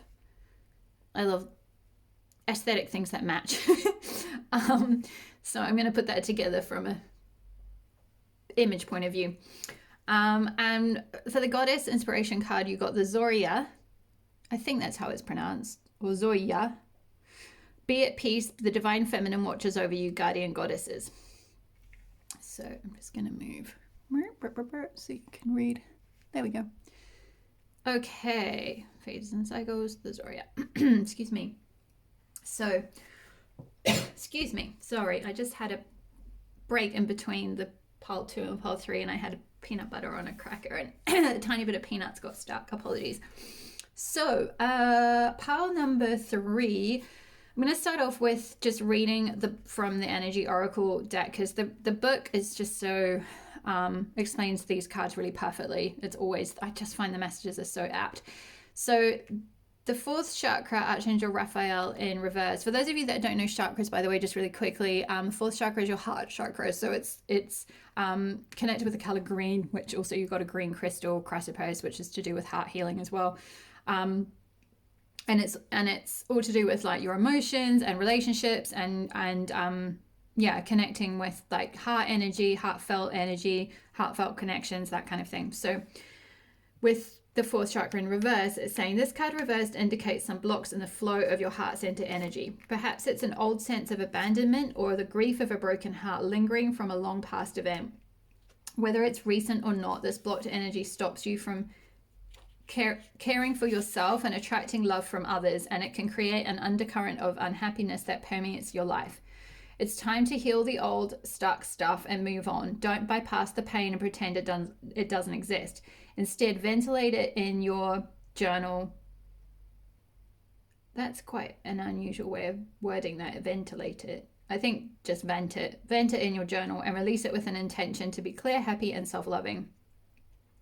I suppose ventilate is like air something. Like, that makes sense. Air it in your journal or vent it out in your journal.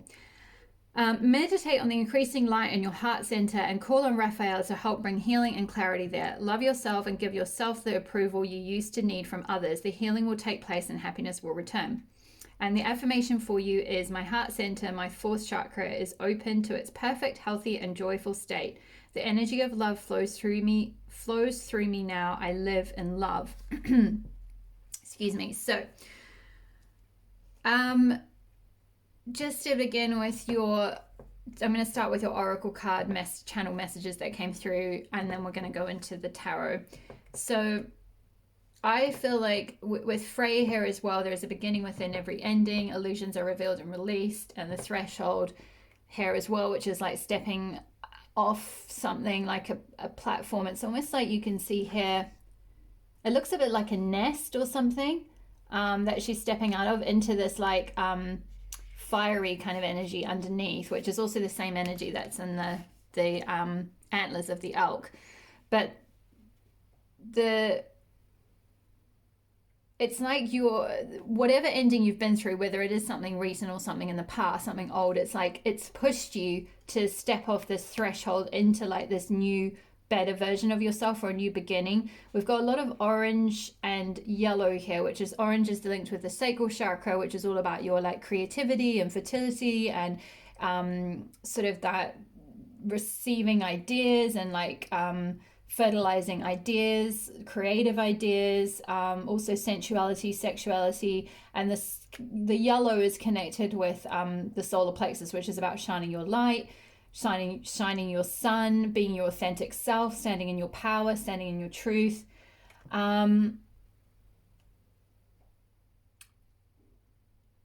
I feel like whatever, and we're going to go into some more details of potential storylines in the tarot bit, but I feel like I'm getting quite a heavy heart energy. So for some of you, this could be quite recent, actually, quite a recent heartbreak, but it could be to do with, or even if it's not recent, it's like something that some heartbreak or abandonment or trauma, emotional trauma from the past that is being currently triggered at the moment. And that's a like phase. It's like you're going through phases and cycles. There's a beginning within every ending.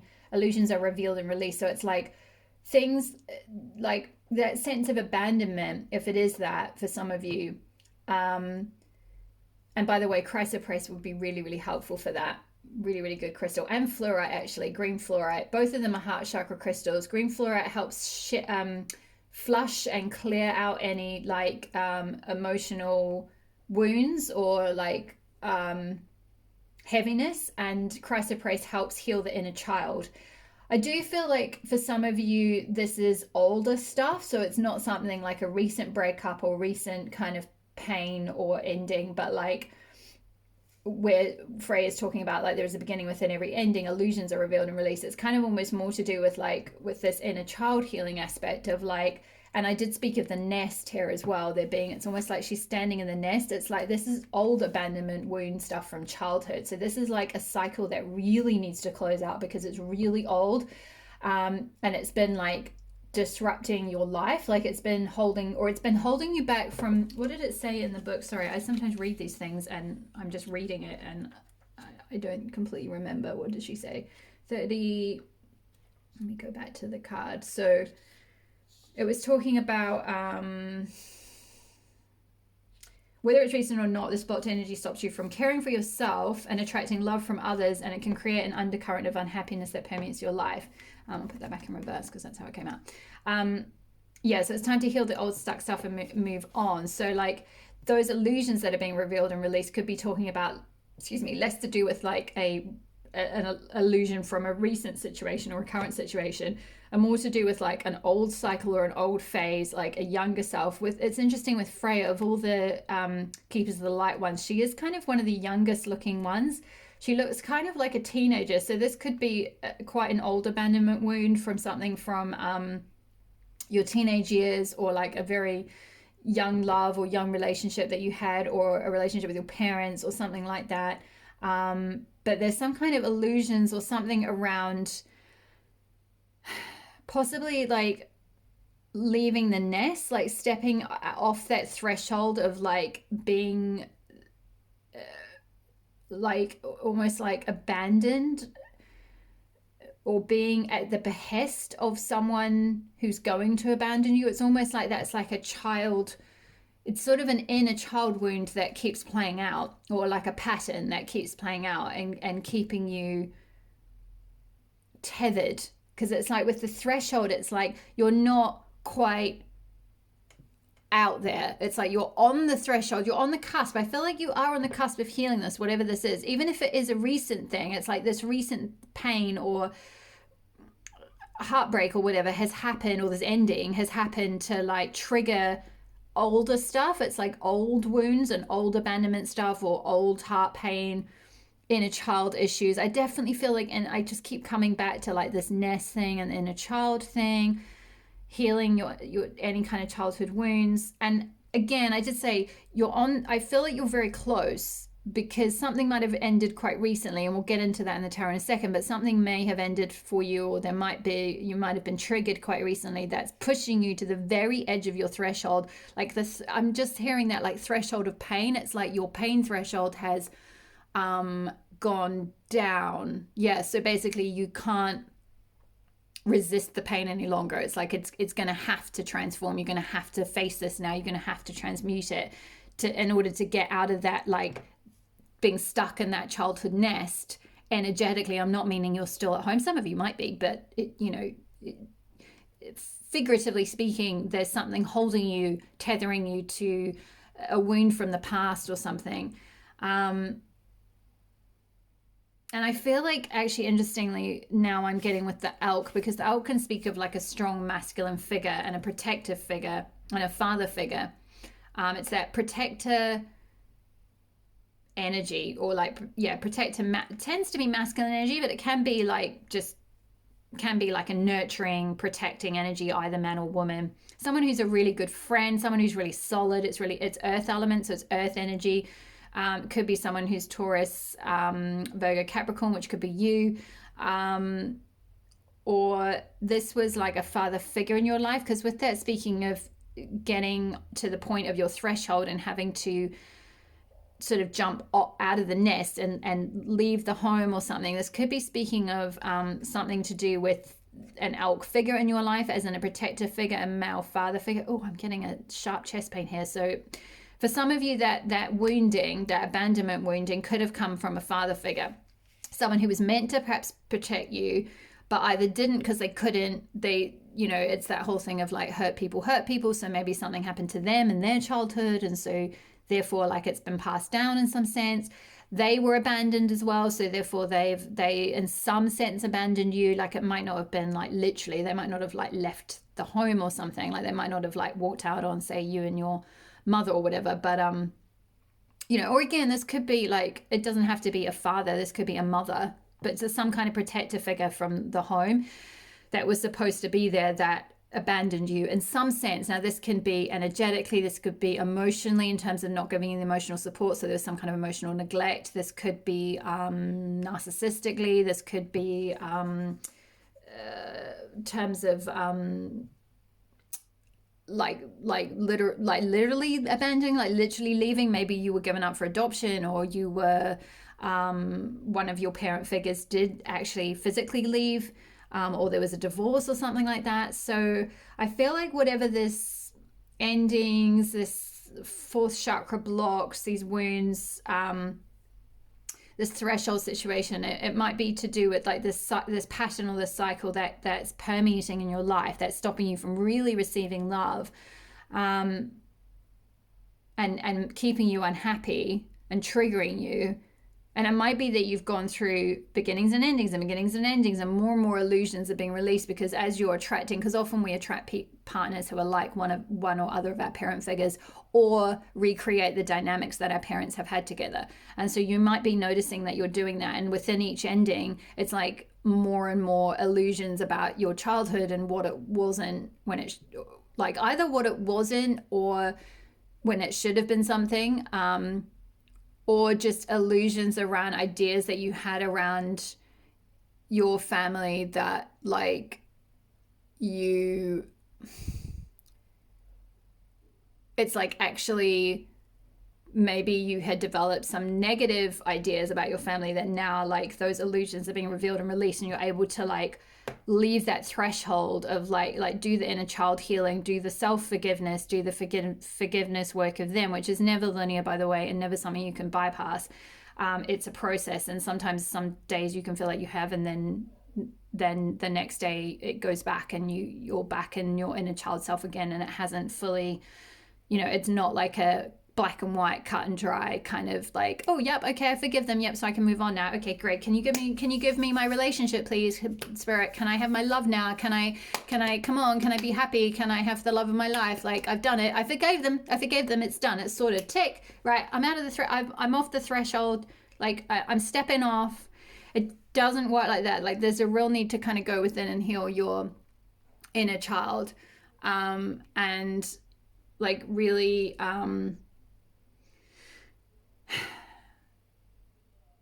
go through it to I'm getting like a saying, but I can't quite hear the second part of it, but it's like you need to this is weird, I've never actually heard this saying, but they're kind of saying like go through it to shoe it. So it's like to get rid of it, it's like the only way out is through, basically. But you're very close to achieving your goal. So if this has been something that you've been trying to heal, especially if you know what this is, and you're like, oh yeah, like I definitely have a abandonment wound or a betrayal wound or abandonment trauma from childhood, like I know exactly what that was. Like, yes, my father sadly, maybe he died, or like maybe he couldn't get enough money to support us, and so like he left or something.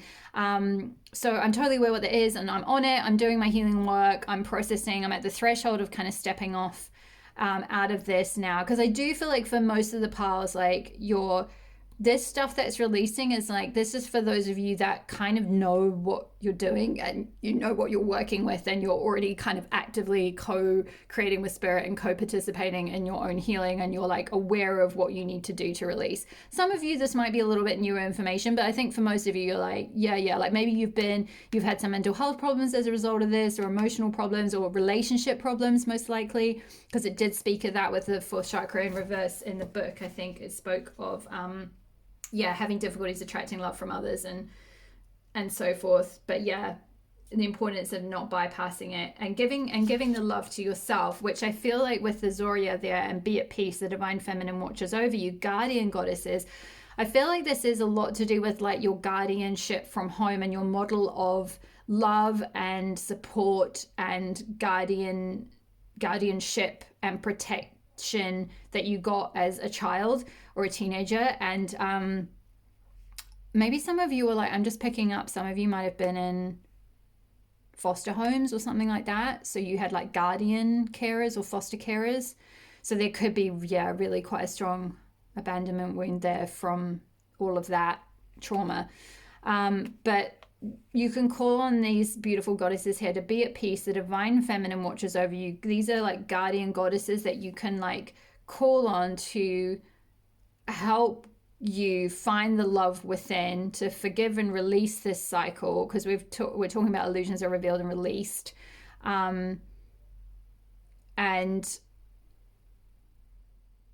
to find the peace from, like, if there has been this cycles of pain and traumas being triggered and not being able to receive the love that you truly desire and deserve, inner child traumas that are coming up, that might not even be coming up that consciously. It might be that they're just kind of simmering under the surface, causing issues without you really knowing why, because it's like sort of it's subconscious, so it's just under the surface. For others of you, it will be conscious. It will be something you've been to counseling, you've maybe been to psychotherapy or something like that, so you're aware of this, and it is in the process of being revealed and released, and you're very close to achieving your goal of being healed and having a healthy relationship and finding the, like, beautiful, reciprocal, protective, loving presence in your life. But yeah, we've got with that, I just feel like with that guardian goddesses, it's like, even though tragically you didn't have the love and protection and guardianship that you should have had as a child, you can receive that from spirit now in your adult life, and learn through your connection with spirit to, like, give yourself and give your rehealed your, like, reparent your inner child and give your inner child the love that you would have given him or her if you were the parent to you. So it's like you've got to relearn to parent yourself in a more peaceful way. Maybe you grew up with a lot of conflict or a lot of, like, fire energy around you. With all this, there is a lot of, like, kind of almost like the elk's antlers are on fire, so it could have been like quite a I'm hearing, I really hope this is not the case. This might literally just be for one person, but I'm hearing abusive alcoholic, so I'm so sorry. I'm so sorry if that's what you went through, pile 3, and in childhood you didn't have the guardianship that you needed because of some kind of emotional abuse or a parent who was an alcoholic or something along those lines. But there's a need to kind of, like, flee that nest, cut those energetic cords, do the healing, do the releasing, do the forgiving, and then, like, regrow up your inner child within by, like, reparenting your inner self and, like, giving yourself the love through your connection with spirit or through your connection with the divine feminine. It's like you'll be able to remother yourself or refather yourself. And you're very close to this, or some of you are already doing this old stuff is being purged out and closed out already. They just guided me to the book. One second, there's something I've forgotten to tell you about the elk. I'm just going to find, where is he? He is earth, mouse, rabbit, raccoon, fox, snake, reindeer, wolf. Where is the elk? No, yes, no, he is earth.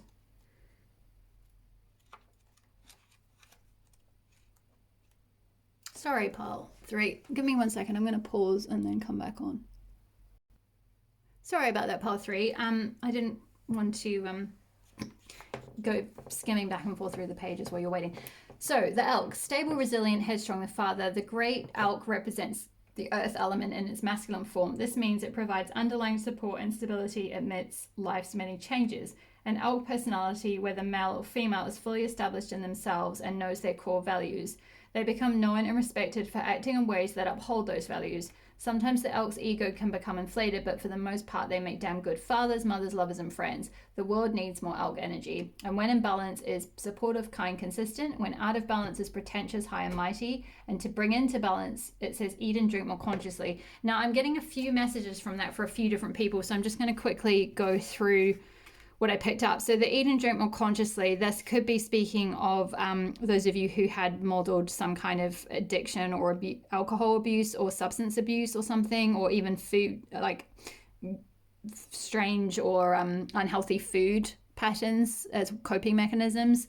So there's a need to, like, what you're healing out is like a healthier relationship to part of the self-love and the self-healing is like a healthier relationship to yourself, to your body, to self-care, to self-love, to taking care of yourself, feeding yourself the right things, drinking the right things, that kind of thing.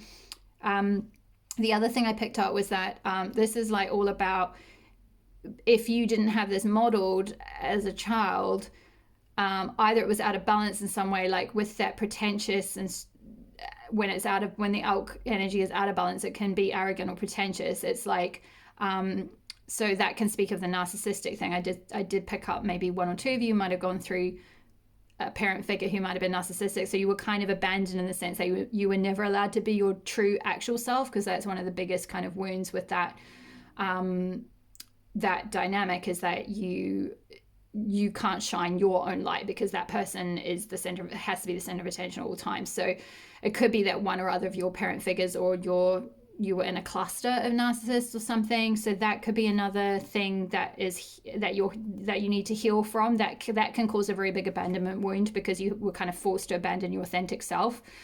The other thing is that whatever the parent figure or guardian figure that you had or didn't have, lack thereof, this is all about, the elk is your spirit totem, in the sense that this is about you becoming the elk for yourself.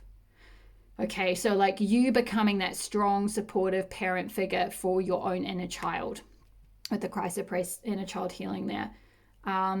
You closing out those cycles of whether it was abuse, neglect, abandonment, whether this is, and I'm not saying any of that to like knock someone's parents or anything. This is not about like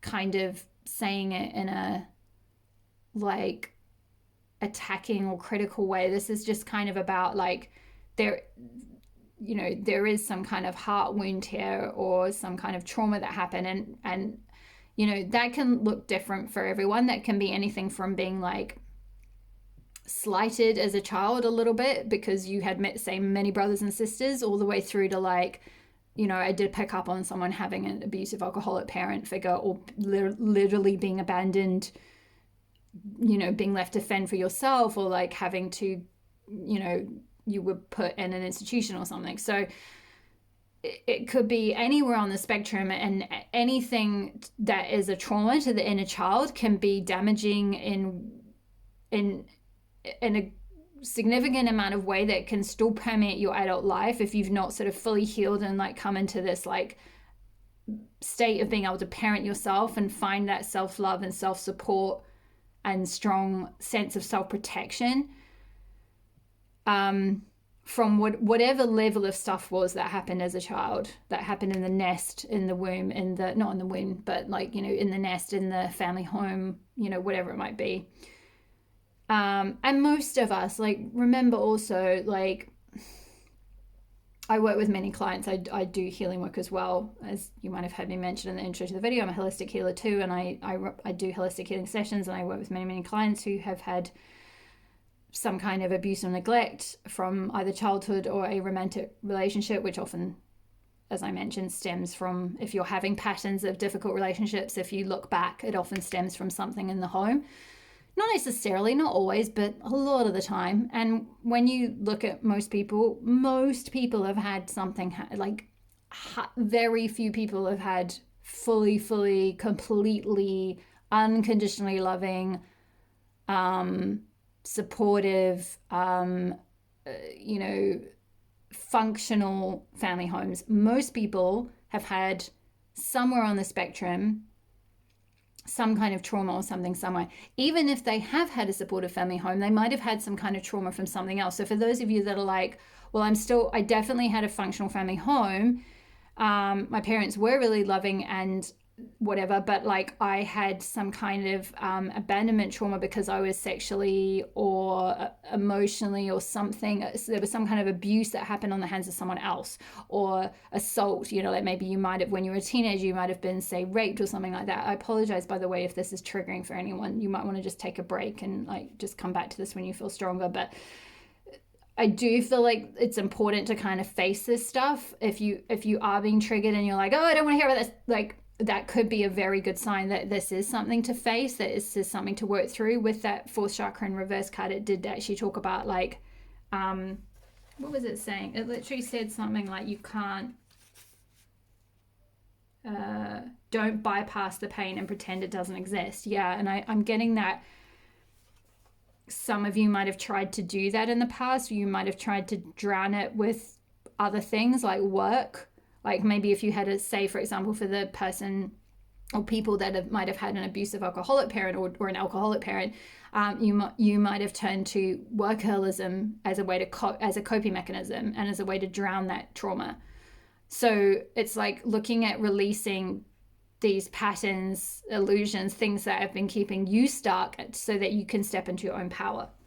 Okay, whew, that was really strong. I apologize if that was triggering, but I do feel like if you were drawn to this message, it is, you know, the guardian goddesses are coming through to say, like, the divine feminine is watching over you.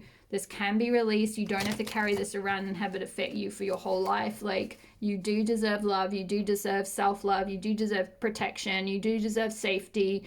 You know, everything that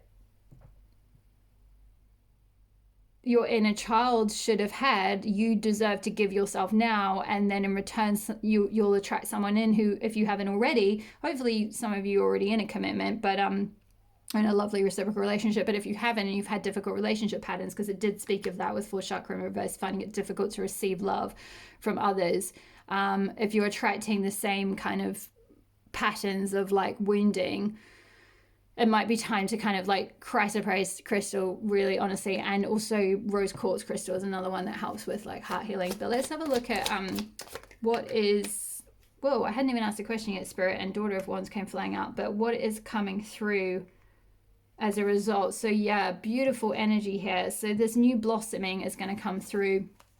Again, we've got this orange and yellow energy, orange, yellow, orange, yellow, orange, yellow on this card. The snakes are symbolic of like shedding old skin and being like symbols of regeneration. We've got the number 8, which is the symbol of infinity, which speaks of like what is eternal, finding like that kind of eternal part of yourself. And then like shedding the skin of anything that's been like projected onto you, any kind of like wounding, anything old. It's like you can shed that. You don't have to carry that around your whole life. And it's like with that wand, it's like this sowing the seed for a new beginning, for something like for this new version of yourself that's like this authentic version of yourself with where you're just blossoming. So yeah, this is Daughter of Wands, by the way, is like equivalent to Princess of Wands in the right away in the traditional tarot. What's coming through? Wow, your cards are coming out fast. Whoa, nice one. 10 of Swords in reverse. Yeah, healing from endings, something. So you might have you might want to watch, I think it was pile 1 had this card as well, so there might be some crossover for some of you if you were drawn to that pile. There might be some messages there for you as well. But yeah, 10 of Swords in reverse can speak of like, yeah, moving on from something that this could be like quite an old wound, actually, like an ending that was like, or a betrayal or an abandonment, because this is like an ox or something here that's got swords in its back and through its eyes, which it often speaks of like, I didn't see that coming. And it's like maybe there was something that was like really sharply ended. So you could be going through that now. But it's coming out in reverse, which can either speak of you're moving on from that or you're healing from it, or it's a really, really old pain that is still sort of lurking in your energy that you really need to release because it's old, kind of thing, so that you can have this like passionate start in your life with all that sacral chakra orange color and solar plexus yellow color. This is all about like shining your light, you know, finding your passions, finding your authentic self, expressing your authentic self, you know, being who you really are. Yeah, being like, it's almost like I'm hearing like kind of born again. It's like a rebirth kind of thing that's happening for you. What else is coming in? Yeah, absolutely. 6 of Swords, moving on from difficult times. So you've got this rainbow that you're moving towards. So like you've gone through all this pain and suffering and difficulties and conflict, and there's been the rain, which has been healing. That's all the tears and all the healing that needs to happen. And then what happens at the end of the rainy season or at the end of rain? You get the rainbow. the rainbow will come out. It's like the pot of gold at the end of the rainbow, or like somewhere over the rainbow from Wizard of Oz. That could have some messages for you, that movie. Which yeah, I'm just getting, this is interesting. We've got this Six of Swords and Rainbow card on the threshold, and we were talking about the nest. And in the Wizard of Oz, Judy Garland sings about, like, it's all about coming back home, and the good witch, Glenda the good witch, like tells her to like click her heels, and it's like you don't need to like go to the wizard to get special powers to go back home. Like you can just imagine it. It's within you all the time. And it's like, that's to do with this whole inner child healing, is like you can move on from that difficult time. If it was a childhood pattern or wound that hurt you, you can move away from that. You don't have to stay in it. You don't have to stay in the nest anymore or keep energetically connected to it, whether you've physically moved away or not. But Six of Swords can speak of like physically moving on. So maybe there's a need for you to physically put some distance between you and your family, or your hometown, or home, or school, or something that did kind of cause you a lot of pain and trauma. But for others of you, this is more like energetic. Like even if you physically move away, if you've got those wounds and you haven't really healed them within, it's still going to affect you. It doesn't matter how far around the world you move, you know. So this is like the rainbow after the storm, and moving on from very difficult situations in the past. There's definitely a rainbow coming in for you. What else is coming in for beautiful? Three of Pentacles. Yeah, this is your Everest, I feel like. Pile 3, pile 3, and you've got number 3 as well. Synchronicity. This is sort of almost like your life's work in a way, or I don't want to say like life's work in the sense that like this is necessarily what you're going to do for a living, but it's like this is your soul's purpose to work through this, and your spirit team and the divine feminine are like carrying you up that mountain. Like you feel that you're doing it alone, but really you're being supported all the way up this mountain of healing. And I know it feels like a mountain because what you went through was hell, and so you're climbing yourself out of that and reconstructing your life, like finding your like having to reparent yourself from having a neglectful or abusive or painful or whatever it was situation, either in childhood or in a past relationship, something that ended here. You know, it's like this is part of your soul's journey to like work with your higher self to like pull yourself out of it and pull yourself like up the mountain kind of thing. What is coming in for pile 3? Whoa, yeah, 2 of Wands, beautiful. Look at the difference in the energy between 10 of Swords and 2 of Wands. This card coming out on top of the Zoria, be at peace, the divine feminine watches over you. It's like you've got this is like all the colors, again, rainbow, all the colors of the rainbow, red, orange, yellow, green, blue, purple, indigo, are all here. And then there's these 2 wands. It's like looking through at this like new beginning, this new path where you're being supported to like see. 2 of Wands often speaks of like you've planted that foundation in the ground, and now you're looking out. I think in the Rider-Waite it's got a figure looking out at sea to see what ships are going to come in for him.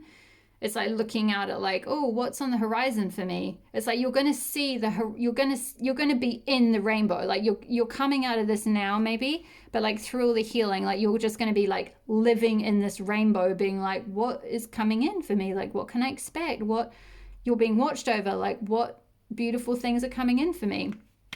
So really beautiful energy, very like anticipatory energy, having the power to manifest. Wands is all about fire energy, and again we've got a lot of fire here with the sacral chakra, solar plexus, fiery colors on the antler. So yeah, whoops, put that up there. Can I have one more card of what's coming in for pile 3? Woo. And 2 of Swords, yeah, going within. And again, my gosh, look at all the same kind of sun. Yeah, I don't know if you can see that very well under the light, but yeah, we've got like a dual sun, very much about like finding your authentic self, shining your authentic light, finding your inner sun. Going, Two of Swords also speaks of like going within to make a decision on something or choose a path or something like that. So it's like what I'm kind of picking up with that elk thing is like you can either follow the path of your parents and carry on down, or whoever hurt you, for example, whether it was a parent figure or a guardian, a school teacher, a partner, whatever, lover. You can take the path of like retribution, revenge, anger, unforgiveness. What's the reverse of forgiveness? Resentment, bitterness. Carry on reliving out the pattern, or you can choose a different path. You can go a different way, which is to like reparent yourself to become the elk energy, this protective father or mother figure for yourself, for your own inner child. Stand up for yourself, feel strong in yourself, feel powerful in yourself, feel your own authentic self for your own authentic light, and shine that light, shine that sun, go towards your sun and build your new future. Three of Pentacles often speaks of building something, working towards something, working together towards something. You're very close to achieving your goal. So whatever goal you are working towards, if it's healing this, if it's starting some new venture, you're very close to that. You're close to the end of this healing journey, I feel like. Because with the other pile, they had 10 of Swords in the upright and 3 of Swords, I think, and it was like, whew, there's a lot kind of going on. But I feel like this is old stuff for you. This is just old cycles that are closing out that you just need to like. And you might already be in this rainbow. For some of you, you're already in this 2 of Wands, but it's like you just don't see it as the 2 of Wands because you're so traumatized from these past betrayals and abandonments that you're still down here.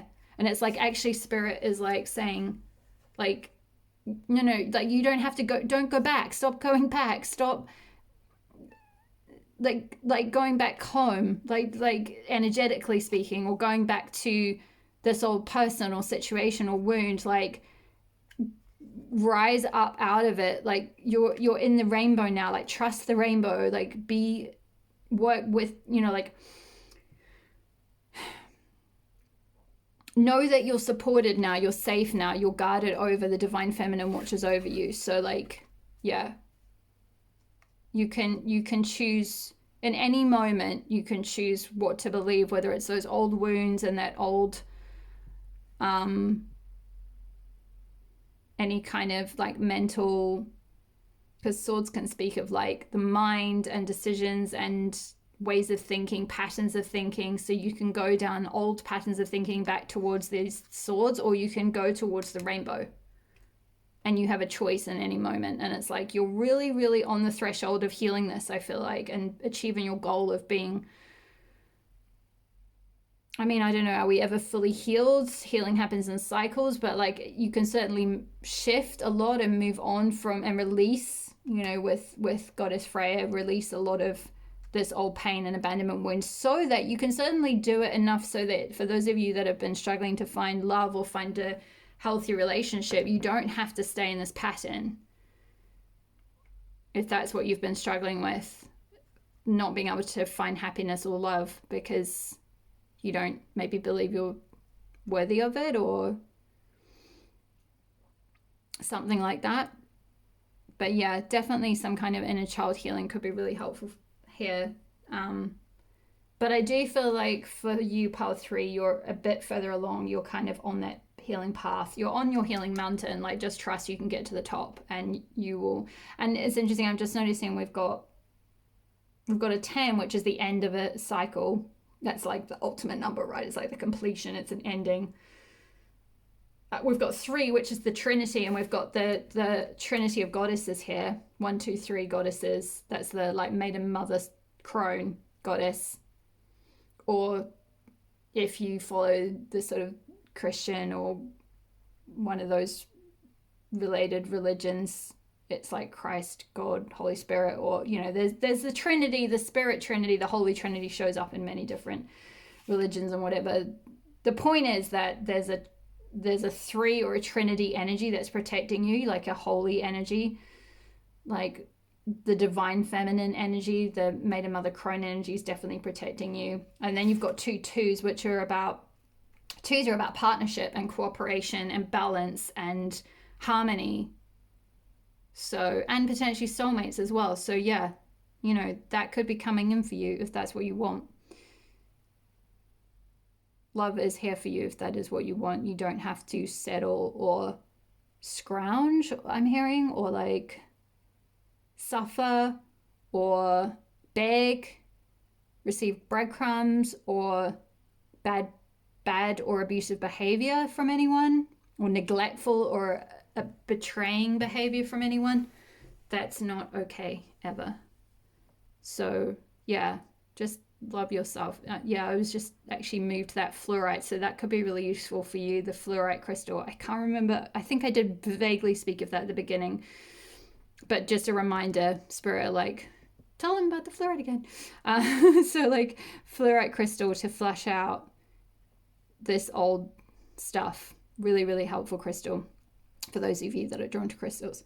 Okay, my lovelies, I feel like that is all the messages I have for you today. Pile number 3. Thank you so much for being here. Thank you for your likes, for your subscribes, for watching. Please leave me a message below if this resonated. Please know this is a general reading, so just take which messages resonate and leave the rest. If you would like a bespoke reading to look more deeply into your own situation, I do have a couple of slots left for the end of January, so my website is below, and you can book direct through my link tree.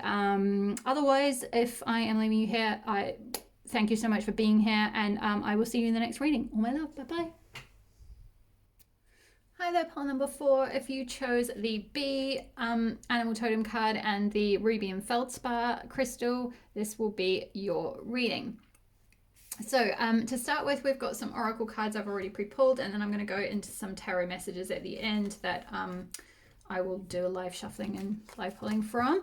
So to begin with, the energy that you are releasing is Magician in the Mirror, which came out in reverse. The archetype that you're working through as part of this process is the Empty Room. The goddess card that you got is Asumba. You are where you are meant to be. Cultivate acceptance, goddess of the night. Okay. And then we got from the Moonology deck, the energy is gaining momentum, waxing moon. Whoops, can't read that at all. Let me move. Whoopsie. Let me move these over. There we go.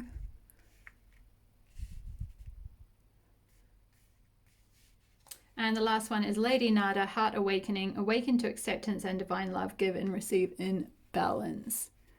So let me just move that over here. Okay, so pile number 4, to start with your messages, I'm just going to read straight from the Energy Oracle book. This deck is by Sandra Ann Taylor, and it's absolutely amazing because it's just so bang on. So just this will give you an indication of this is what you feel like you're going through. The Magician in the Mirror reversed is warning you that you may be missing a great opportunity. The time is right, but you're not taking advantage of the creative energy of this cycle. You do have the power to transform things for yourself, to create something new, whether a home, business, family, or life direction. You may be resistant to or even disbelieving of the unlimited power you possess, but it's time to wake up. The misinformation and perceived limitations that linger from the past can no longer sustain you. Your life is the mirror that reflects your inner energy, yet you have the ability to change what you see. You must fully open up to the complete truth of your eternal wisdom, talents, and abilities, and take the risk of believing in yourself. Now is the time to dig deep. Find the confidence and courage within to make the most of this opportune cycle. You have all the resources you need, and the unlimited force of the universe is at your disposal. It's waiting for you to recognize and ignite the phenomenal powers that are eternally yours. And the affirmation is, I have all the power I need to create the destiny I desire. Magic happens when I live in consciousness and my eternal truth, not external truth, my eternal truth. Whew, okay, so pile 4, yes, I feel like you, with the B here, that also speaks of creative power. So I feel like you definitely have strong either creative powers or creative ingeniousness or work within you that you can release. or work towards, or creative ideas, if you like, and or like this magician in the mirror spoke about, strong manifestation powers, like the ability to actually create things and manifest them on an external level. And it's funny because I actually fluffed my words there where I said the eternal truth, but I actually said external truth initially, which now I'm getting why I fluffed that. That wasn't completely a mistake, because the whole idea behind all of this is that there's some things within you that you've been keeping to yourself is the energy I'm getting with this empty room here, and goddess of the night as well. It's like you've got this ability to like project what you want onto the world and see it actually manifest into physical form, to work towards those like creative ideas. Like say if you get say for example, I'm getting the idea of someone working in movies who wants to make their own movie. They want to create a film or something. And you have all these ideas and visions and dreams of a certain film that you would create. And I'm getting actually this empty room, it does look a bit like a cinema. Like, you know, if you imagine it as like a 4D, you know, like pretend that there are chairs here, and it's like that's like the big cinema screen. I'm just seeing this like the empty room. It's like an empty room, an empty screen that you can project your vision onto. Now, whether that's literally something like working in the movies or creating your own movie, that could be just one example. The idea is that you have that power to do that in your life, in your work, or in your creative visions or creative goals, or in your business, or whatever your dream is, or whatever it is that you want to manifest. Maybe, I mean, this could be anything. This could be like, maybe you don't have big, grand, necessarily creative visions in terms of like making a movie or something that huge. It could just be something really small, seemingly small, in terms of the work that you want. Like maybe just you're trying to create something for your family. Like maybe you're a stay-at-home mom or something, and you just want to do a little bit of like earn some income on the side and do some work on the side. You want to start some little side business or something like that, and you're feeling very, what did it speak of in this? Whoops, where are we? It's like you're feeling kind of a bit thwarted, or like resistant to starting it and actually projecting your vision onto, say, this empty room. Some of you might have, now this could be literally, you've got an empty room in your house that you could be using for something. Like you could turn it into an Airbnb, for example, or you could turn it into a study, and like rent it out, or like into a co-working space, or like into like you could decorate it or something, or like turn it into a space where you then do like, you know, you create YouTube videos, or you set up your own home cinema, or I don't know, like for some of you this could be like you've got creative ideas, but you're resistant to actually taking action on them, or like projecting your vision physically, externally out into the external world kind of thing.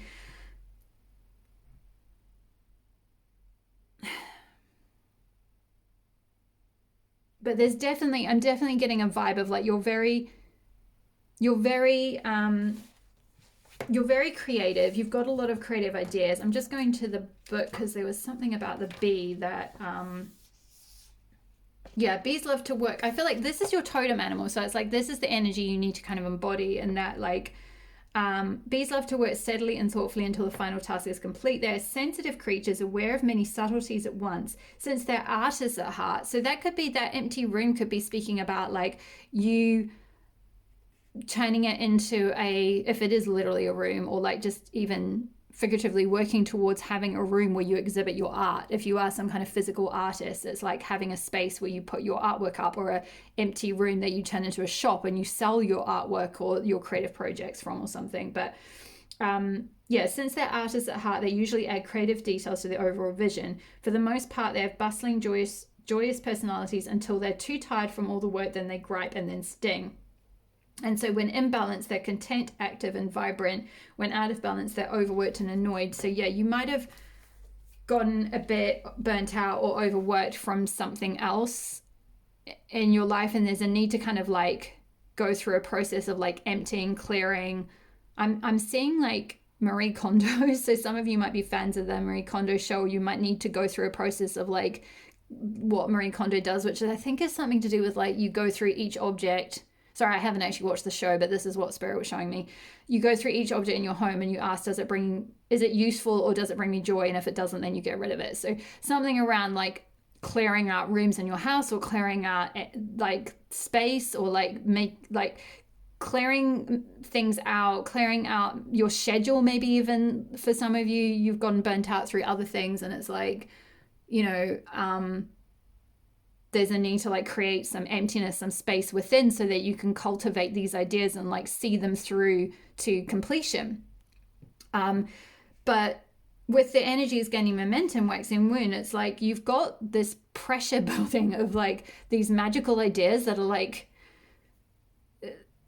I'm almost seeing like little, like you're restless, like these little bees, like little bees almost inside you, like you're getting stingy. Maybe you're taking this creative energy, this fire energy out on other people because you're not channeling it into your own artwork or your own creative work, or you don't feel like you're able to channel it into your own work because maybe you're a mum or something, or a dad, or a caretaker of someone, or you're working too hard at your job. So there's a need to set boundaries and somehow find a way to clear space, even if it's like having to get up quarter of an hour earlier.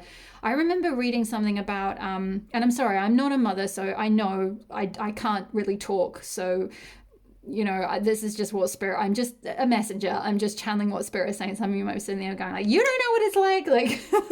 I really don't, I'm sorry, but this is what Spirit is telling you. But the message I got, the guidance or inspiration I got was like, I remember there was a woman who, I think she wanted to write a book, but she was so busy with her kids and stuff, but she got up and just spent 15 minutes on it every day for something like a really long time. Like I think it was a good couple of years, and she did it, and she did write it, and it got out there. And I'm sorry, I can't remember who it was, but it is possible. Like sometimes sacrifices need to be made, or things need to be cleared out. Energy in the house might need to be cleared out. So there's something to do with like emptying your schedule, emptying your energy, emptying a room. Like what do you need to create space for so you can make a start on this? And also accepting where you are meant to be. Cultivate acceptance. Goddess of the night can speak of like, I'm picking up kind of night owl vibes. So actually for some of you this might be like, and we've got this kind of goddess of the night in this dark room. So maybe some of you are like night owls, and it's like maybe staying up late to like give your artistic vision some time to work with them at night could be helpful. But also kind of that cultivating acceptance. We've got a double acceptance message here with Asamba and Lady Nada, because she speaks of awaken to acceptance and divine love, give and receive and balance, which I do feel like maybe speaking of a message of like not overworking yourself, not overcommitting yourself, not overgiving. I feel like some of you are kind of, you're not able to give space or credence or power to this inner power and this inner manifesting power because you're overgiving and overworking and overtired and burnt out and giving to everyone else, which the bee, it did speak of when out of balance gets like, I think it was like agitated or something, it said like stingy. So like, there's a need for you to receive as well. So it's like, and accept yourself, accept your gift, accept that you're creative, accept you're sensitive, accept that you're artistic, that you have this spark. Because in this dark room, you've got these like sparks of light here. Tick, tick, tick, tick, tick, tick. And it's like, that's, and also with this magician in the mirror, it's very similar. He's in this room with like, look, he's holding one hand with like all these sparks, and the other hand is fire, which is like your fire is like the sacral chakra element, or it's like that the fire is the element that is linked with the sacral chakra, and it's to do with like and the solar plexus actually, and it's to do with having that like creative power and that like spark, that ignition of like a creative idea. So there's a need to kind of give, like, release whatever things, schedule conflicts, energy conflicts, blocks are like holding you back from, like the resistance from holding you back from just starting, accepting that you're not going to be a master at something straight away, but like just having the self-acceptance to and the self-love to go towards this, whatever this thing might be. I'm going to pull some tarot cards now to get a bit of a feel for the what might be going on for you in terms of what is releasing for pile 4. Whoa. Yeah, overwhelm. Exactly. Excuse me, 7 of Cups. So this is like being overwhelmed with too many emotional commitments or too many. Again, I feel like this is cups, and we spoke of like give and receive and balance. So it's like there's a like over giving energy of like pouring yourself too thin, so you don't have enough space to like cultivate what it is you want, or at least receive love in the way that you want. It's like you're and have the power to start this like manifesting process or this creative process. You're in overwhelm, so there's a need to kind of let that go so that you can like shine your light, like come into your sun energy, have this like optimistic future.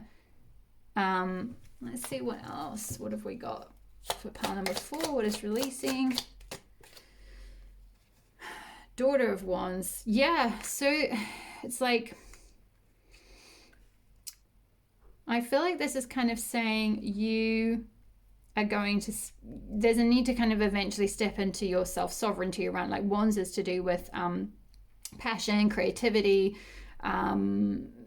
like creative fertility, having that like inner inspiration. Like you can see this wand here, this like tree branches like blossoming, and it's like you are going to blossom, but like given this is something you're kind of shifting from, I feel like it's the daughter aspect of it. It's like you need to move into the Queen of Wands aspect. Like don't overgive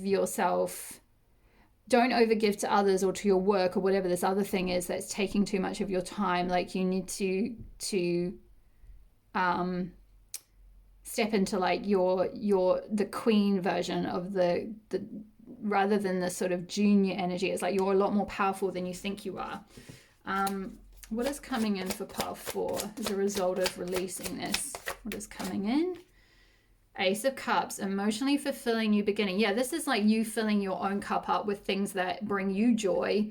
And also we've got a little blue here, which is the throat chakra, which is all about expression. So like you're definitely going into this, once you release this like overwhelm and overburden and overwork and overgiving, you'll be able to go into this like emotionally fulfilling new beginning that actually fills your own cup up and sustains you as well, something that is sustainable. What else is coming in for pile 4? Whoa, strength. Yeah, Leo energy. And Mother of Cups. Wow. Yeah, Mother being Queen, so Queen of Cups. For some of you, this could be not even necessarily like a creative project or anything big, like a big vision, like I spoke of with the example of someone wanting to start a movie or something that big. It could be more to do with like just coming into an inner sovereignty around like your heart space and your emotional energy and what you give your emotional energy to. Maybe some of you are like carers, or you're kind of the carer in your group or something, in your friendship group maybe, or you just get leaned on by a lot of other people. Ooh, yeah, I'm getting a bit of a vibe of someone definitely going through that. And there's this need to kind of set boundaries and like, excuse me, come into honor your how much energy you have and not get to the point of being so burnt out that you're like stingy with other people. Honor how much energy you have. Give yourself the energy that you give to others.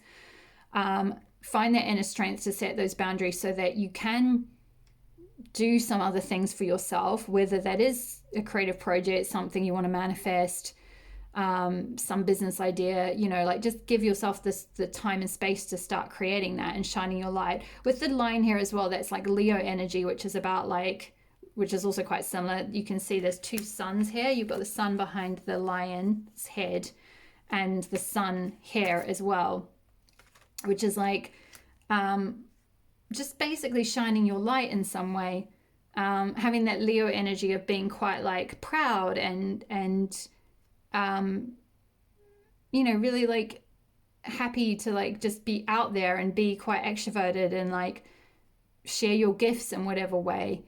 But I quite like with this card the image on it with the swan with her feathers. they're like over the cup, which is like you saying like, yes, I have some emotional energy to give you, but like it's boundaried. Like I give and receive in balance. I don't give from an empty cup. I don't burn myself out anymore. I don't overwork. I don't like allow myself to be emptied out, empty room. I give myself some time and space and emotional love and energy so that I can, like Daughter of Wands, start my own creative passions, whatever they might be, see where that goes. And again, I'm getting this like night owl vibe with this one at the night, and then there's all these little like fireflies around, so it's like you might be getting quite a lot of creative ideas coming through at night.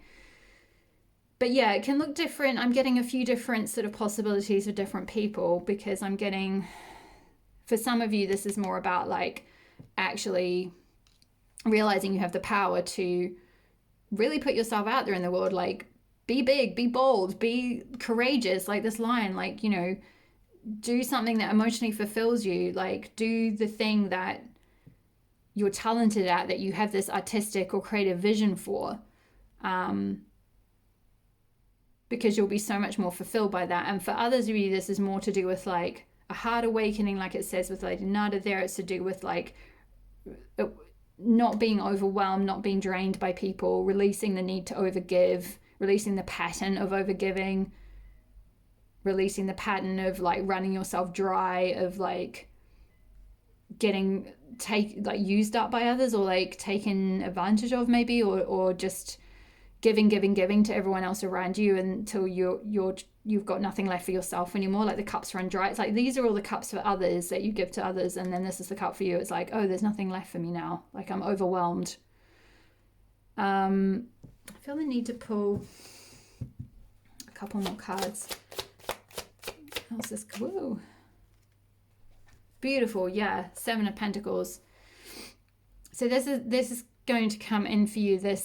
I feel like whatever, for those of you that resonated with the creative message, it's like those seeds that you sow now in this period of time where you create this space for this project or this artistic vision or creative vision, it's like that is going to reap dividends eventually. Like, sorry, this is 6 of Pentacles, not 7 of Pentacles, apologies. But the message is the same in terms of it reaping dividends and getting to a point of you being able to be like in a position to then help others from like a secure, stable foundation you've created. Because Pentacles is all to do with stability, security, finances, like being grounded, being solid, being sorted within yourself, and then being able to be generous with others. But it's like, so it's kind of the same message, regardless of whether it's to do with giving space for a creative project that's going to then blossom and give you enough money or support or financial stability to give to others. As well as like this can be in terms of like giving. Maybe some of you have been over giving in terms of like actually giving financial help to others, or giving support or stability for others. Maybe you've been putting a roof over someone's head for too long, and that's where you need to kick them out so you can have an empty room again, like and go through that process of being an empty nester. Maybe you've been putting off, like you've got kids and they need to move out, and it's like you've got to have the strength to be like, okay, come on, it's time now. You've got to leave the nest. I want to turn this room into something else. Like I can't keep giving to you. I can't keep financially supporting you. I can't keep propping you up. Like, you've got to go and learn those lessons. And like, I need to do things that are going to emotionally fulfill me now. And, and then you can give, like I had all those examples at the beginning about turning a room into, say, an Airbnb or something like that. It's like whatever that thing is that you can create space for once you stop doing this overgiving pattern, or draining yourself or overworking yourself. Maybe that's in a job that's been taking advantage of your energy, and it's like everyone keeps asking you to do things and you're like giving to all the people. Maybe you're like an assistant or something and you're just like so overworked with that little poor bee, and you're really reliable, so everyone keeps leaning on you and asking you for demands for things, and then you've just got no energy left for your own projects or your own hobbies or passions or anything. You don't know what that is anymore, and there's a need to like stop and have a break and rest and retreat and go on holiday maybe, and like reconnect with your passion and reconnect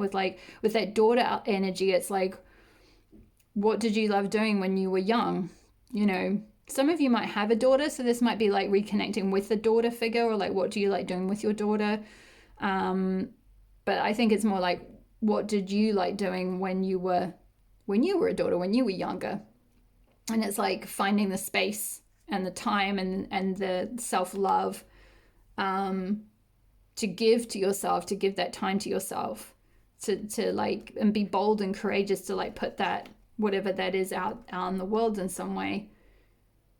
You know, Leo is like kind of that, like, I don't want to say kind of show off energy, but it is a little bit, just, but like in a good way. It's kind of like shining your light, being your authentic self, not being afraid of other people's judgment or like other people taking advantage of you. You're just like, blah, like, just, hello world, like, this is me, I'm just being me, and having fun and like having lightness and joy in the process. And then from that space, you can then, Six of Pentacles, you can then give to others in need from a like really healthy balance, because six is all to do with balance. It's like a balanced place. And also this might generate this creative thing, or this empty room, this thing where you might start something new. It could generate quite a lot of like income for you or something. So there's that as well. So yeah, I feel like that's all the messages that I have for you today, Pile 4. Thank you so much for listening. Thank you for subscribing. Thank you for watching. I